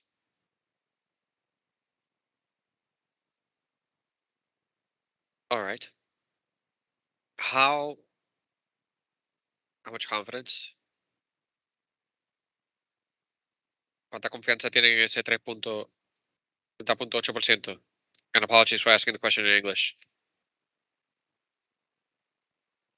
Commissioner, I can anticipate that we ran 3 methodologies at this time.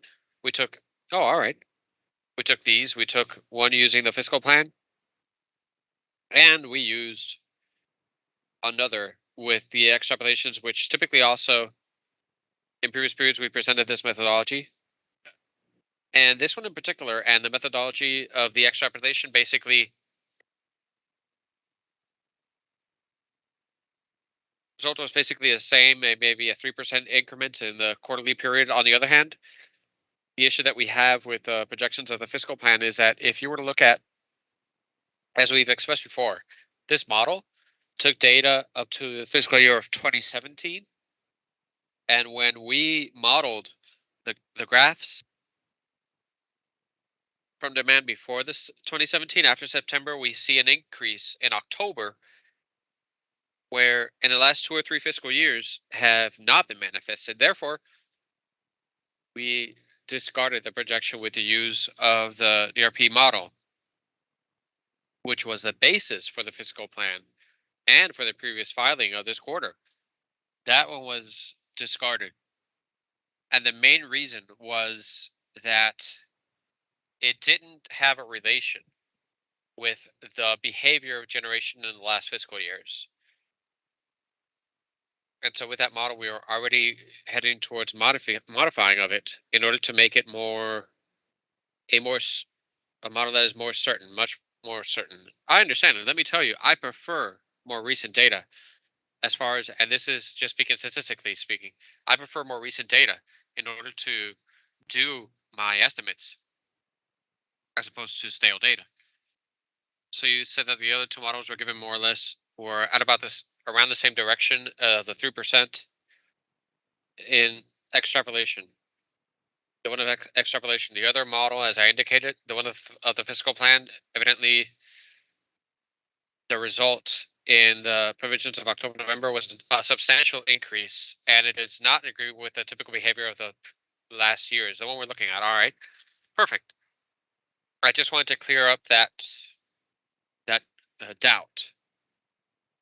However, Commissioner,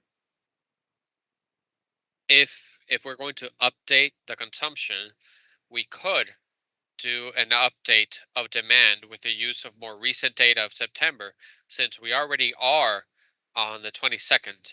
All right, well, if that were possible, the term that we had given to Luma for the delivery of certain information was up to Monday. Do you believe that within that time frame it should be an issue, but it's just data entry, isn't it? I don't believe so. You don't think? I think that no, we would have to run the promote models again, and that would take analysis time. No, not the promote models. I'm talking about the. I spoke with Mr. Walsh, cleared up that the promote model. Oh, now I understand what you're saying. I'm sorry. What were you saying? Yes, what I've just expressed of running a new demand,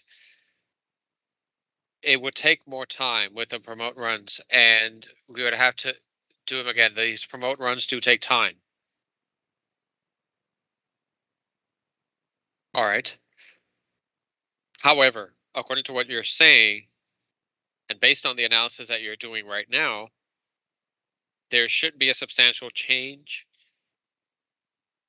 in the last 14 days or the 14 additional days that had been added to September. Is that what you're saying?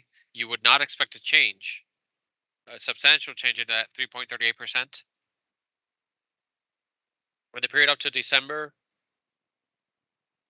if conditions, as I'd stated, this increase that had been manifested after August, caused by the increase in temperatures, we should be closer to that percentage, to 3.38. In addition to the fact that, as we all know, the economic structure is already getting integrated. This also has an effect in the increase of generation and consumption. All right. I understand your reasonable explanation, and I personally believe that the 3.38, based on what you have just told us, could also result as reasonable under the circumstances that we find ourselves in. All right, that was the last line of questioning that I had. Thank you very much, Ms. Estrada and Engineer Caron. Personally, me so far, I have no additional questions. Thank you, Commissioner. Any other commissioner? Any other questions for Luma or for the Power Authority? I have no further questions. I have no further questions.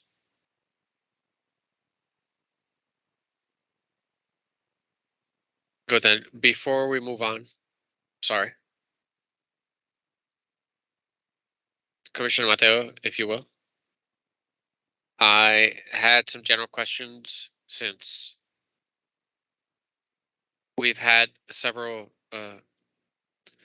relays and dispatch. It seems as though in the next 2 months, in the modeling, it doesn't seem to be, it is not foreseeing a same situation. I would like to give follow-up to some questions that we gave to Mr. Hurtado in the technical conference that we had, the other docket, on the reasons for the relays as to how, or the handovers, as to whether work is being done or what efforts are being put forth in order to do any type of demand response, not like a program within the regulation or and the whole demand response, which could soon be done, but any measure, emergency measure, to call customers with a large load but who have CHP or they have any other type of generation in order to try to handle emergencies. And along that line as well, whether a campaign has begun or not for the conservation of energy in such a way so that even if it's only by some, that the public might help with the management of their consumption in terms of trying to avoid uh, load shifting as much as is possible.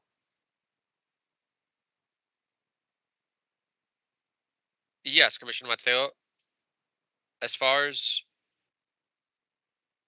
demand response, I believe that to your question, in order for this to truly help us, it would have to be our estimates, and based on the schedules of peaks, it would be something that we'd really need more at the residential level, because the peak is after 6 in the afternoon. So to have demand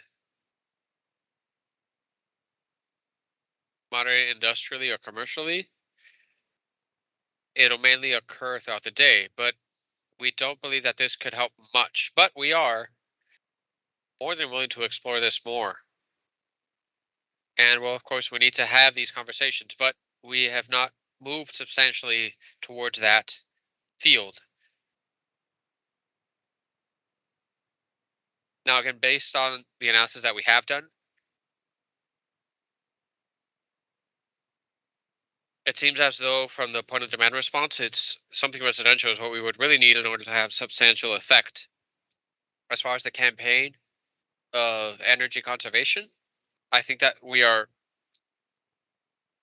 speaking internally there. We've not yet begun a campaign of energy conservation so far. I understand your point on the peak hours and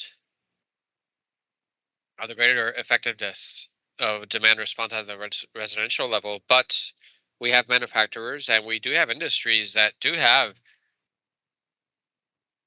operation hours in the evenings. Have you not even spoken with these?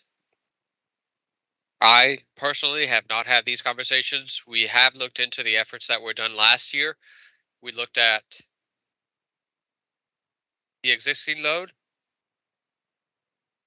and we have been talking about what could have a maximum impact of 20 megs. So it's not that it's going to make a large difference, but in none of the cases that we looked at of the load of the past 6 times that we've had to do, it would not have prevented that load shifting. It, there could have been a potential of up to 20 megs, but even this is only an estimate. But we really need to check. But yes, obviously 20 megs would have helped, where these would not have had to have been turned off. They would have had to turn on one peak or less. But the point is to have all the efforts to try to handle the situation in such a way that it doesn't come up with the same severity if possible. And I think that these efforts are a valuable exercise that you could do. See as how the system is in a critical condition, and it's not going to change in the next few months in a dramatic way. situations could still come up where these unit falls out of service, and then we wouldn't want to find ourselves in the same situation. Yes, understood. And I would comment that we continue this week and likely in the coming week with the critical levels of reserve of hundreds of megs, right? And so we are below those 750 that Engineer Walsh had been talking about. So as far as reducing risk, it would be prudent to take as many measures as we can. So we are going to quantify those efforts in order to try to see what effect could be had in this phenomenon to reduce the impacts. Thank you very much. I have no further questions. Vanessa, before we conclude, I just wanted to, Attorney Mercado, just to recap the petitions made during the afternoon today. Well, I put them down in English, so I'm sorry for that. But el plan para evitar el conteo doble para lo no construido, en esencia, ¿cómo es que Lumba propone manejar esas cuentas si el negociado aprueba el deferir de estas facturas o no facturados? Específicamente, ¿cuál fue el problema de facturación y las acciones correctivas tomadas? ¿Y cómo se va a evitar esto en el futuro? Específicamente para el 1 de agosto.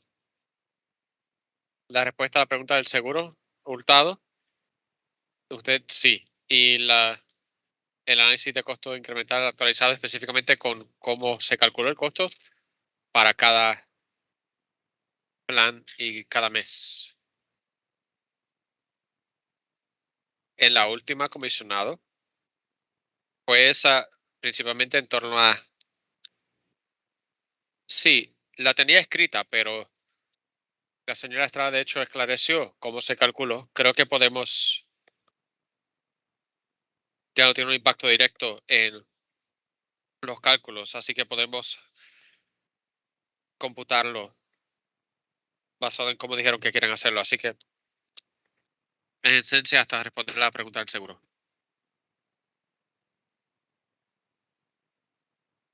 Without forgetting, Vanessa, the request that was done to the Electric Power Authority regarding the maintenance plans of the 5 years, including the current one.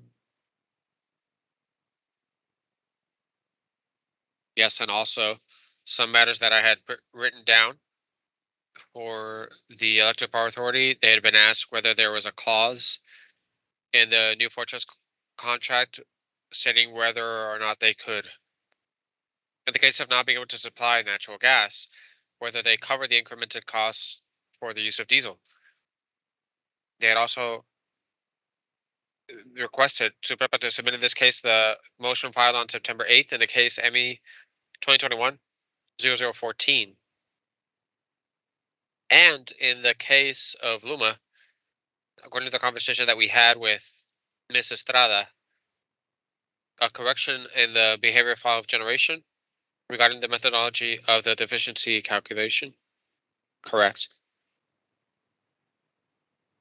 All right. And so let's allow an opportunity to the Independent Consumer Protection Office if they have any questions for Luma or for the authority. Yes, good afternoon, Attorney Pedro Vasquez, in representation of the Independent Consumer Protection Office. It's past 5, so we're going to limit our questions to a matter that was a concern for us. Many of these have already been handled, in fact, by the commissioners. Our question was geared towards the questions of Commissioner Rivera regarding the part of bill sales. It wasn't quite clear to us whether the situation happened where these customers weren't invoiced. Was that corrected, or does this situation remain?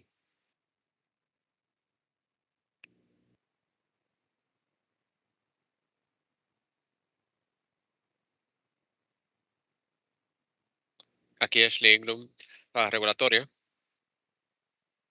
El asunto se está trabajando para el final del trimestre. I'm sorry, but I was not really able to hear the answer. I'm sorry, yes. The matter at this time is pending. We are investigating it, and we are working towards a solution by this quarter. But just to clear something up, it's not that they have been failed. It's just that they have not yet been done. So we haven't done, no estimate has been billed in order to correct. It's just that there is a delay in the invoicing to this specific customers. But it was because of a lack of reading that they weren't billed. No, according to what I understand, it's more related to the system of invoicing, the CCMB, and the programming of the invoicing system. So this side is being worked on. At least that's my understanding of it. We would happily respond. I think we do owe a more complete answer. So we're going to work on that. But that's the information that we have at this time. Have you considered the impact of the reconciliation of this amount of customers and what was entailed in doing the reconciliation? How much it would have affected? Yes. That is the calculation that we submitted. So the intention of that calculation was to try to avoid billing something for a delay in invoicing that will be reflected in the rate. There are implications that we need to look at. Commissioner Rivera, those are so we need to look at that as well in terms of how follow-up of this would be done in order to ensure that in the future, with the fact that an adjustment be done now doesn't mean that there's going to be double invoicing or something like that in the future, of course. So this is a point that we also need to look at and resolve. Attorney Rivera, for the record, regarding this, the point that we bring up is that if these amounts that you've indicated would have been invoiced or that you estimate that were not invoiced, in effect, it would have had an impact on the amount that is to be reconciled. So the fact that these invoices or that this consumption hasn't been invoiced, it has the effect of then increasing what should be reconciled. Yes, that's why we removed it from the reconciliation. Sure enough, so as to not have an undesired effect on the rates. Of course, but does it have then a negative effect on the customers because it increases the amount then that they needs to be reconciled? No. No, that's exactly actually the reason why we took that line in order to avoid such a matter. We did the effort, and it was something obviously that it was an extraordinary point. And as we noticed during the conference, we saw that it was a specific change in August, but in order to avoid this being included in the reconciliation, we took it out of the reconciliation. So we did the effort so as to not affect customers as far as the rate. There are complications that we need to look at, and I believe that a discussion still needs to be had regarding other information that is to be submitted to the Bureau in order for them to make determinations. Correspondingly, yes, another question as far as non-invoice customers. When you invoice to these customers, what factors are you going to take into account for that period?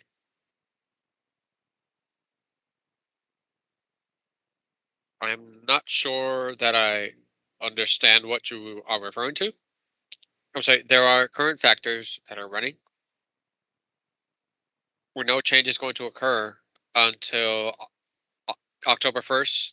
So new factors will then come in. So very likely these will be higher factors than what currently are. So under that scenario, when you invoice this consumption that you haven't been able to invoice so far, corresponding then to the months of June, July, and August, what factors did you use in consideration to invoice customers then? Using the corresponding factors and in effect for June, July, and August. So you have a way then to, based on the programming, of the system, you are able to alter this or modify it in such a way that you can make sure that, sure enough, they will be invoiced with the current factors and not the ones that are going to come into effect as of October 1st. My understanding is that yes, I can double check, but yes, because as we were saying before this, there are cases, so it is something normal as far as the cycles of delays, and if the customer needs to be invoiced during the consumption period with the rates applicable, it's with the rates applicable to that period. And so the system is able to do that, and that is what we would do. Yes, what happens is that based on our experience, not under necessarily under Luma's invoicing, but under the Power Authority's invoicing, we have had customers who, just by way of example, their authority does not invoice for several months, and when they do invoice, it results that the period of invoicing coincides within a quarter under one factor and another quarter another factor. And when invoicing, they do it according to the last or most recent quarter with those factors, which generally speaking trends higher than the previous one. I'm not sure if I was explained. Yes, I understood your question well, attorney. I think that what you're saying is that whether if there's a delay in the billing, and in this case there was an increase in the factors, there have been seen cases where the most recent one is put in for the previous period, even though it didn't necessarily apply to that period. That would be an invoicing mistake that would need to be corrected. But our intention is not to do that. It would be to invoice the rate pending for the period that corresponds. Yes, no, we understand. And in no way are we implying that this is done deliberately. I just wanted to know whether, in effect, the related programming to invoices is able to do that, make that distinction between factors. It's basically what my question is geared towards. We're going to check. All right, thank you. I just had an additional question, Attorney Pedro Vasquez. Have you beheld what the scenario would have been, or how much a difference would have been, additionally, in the scenario of having to be able to comply with a demand without having to have had load shifting? And here's what I'm getting at the part of the consumption. How far? Because if the peakers, I mean, we're saying that there would have been an increase, even further increase in the cost or in the factors to be reconciled now. There would have been a greater consumption. More would have been spent in fuel, and some additional would have been invoiced as well. So it is not it's not easy to add up. It's a hypothetical that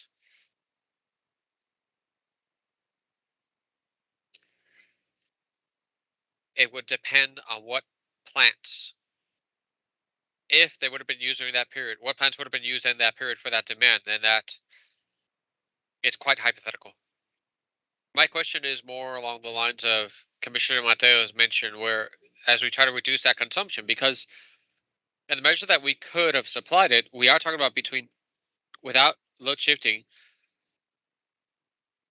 and the greater cost, and so we either will produce energy as according to the need at whatever cost it is, or in this case, maybe because we weren't able to fill the demand, there was load shifting that will either way have an effect of a reduction or causing a rise in the purchase of fuel cost. Yes, but if you would, at the macro level, the lack of energy has a much greater economic factor than it would have, because this involves in that customers, those who have emergency generators, for instance, that would use it. That's much more costly than what is in the electric rate, and there are other macroeconomic effects that can be appreciated. So it's always better, at least in my position and experience, and according to what I've seen, it's always better to supply the need of consumption as opposed to not supplying it.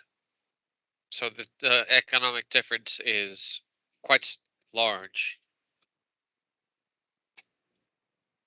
On our end, those would be all of our questions. Thank you, Mr. Hurtado, and to the Bureau as well. Yes, sir. Thank you very much to the Independent Consumer Protection Agency. And again, I'd like to check with the President or the Commissioners who have any questions at this time. I do not. On my end, I have no additional questions. Just to express gratitude to the personnel for appearing today. I think that it's been a very productive afternoon. Thank you. Thank you, Commissioner. I have no questions either. Engineer Acaron, thank you. Me neither. Me neither. Good afternoon. Thank you then. Attorney Mercado and Attorney Bolaños, if you have any comments before we conclude the compliance or the technical conference, sorry. We've had several hearings. On the part of Luma, we've left to express gratitude to the commissioners for their time and from the Independent Consumer Protection Office and all the folks that have gathered throughout the afternoon. And we reiterate our commitment to comply with the orders that have been granted today. Good afternoon, Attorney Bolaños. I echo the words of Attorney Mercado. We have no further comments. Thank you both. And so all that's left on my end is also to express gratitude for your appearance in this afternoon. And we're going to consider our conference concluded at 5:22 of September 22nd of 2021. Thank you very much, everyone. Have a fine afternoon. Good afternoon.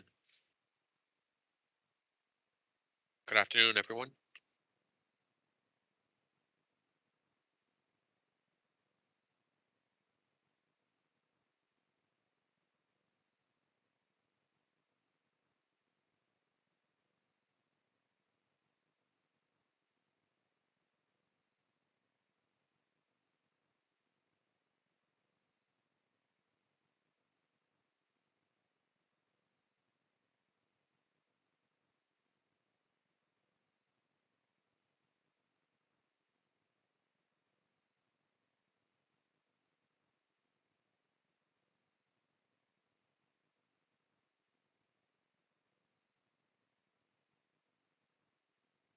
Bueno, nos vemos mañana.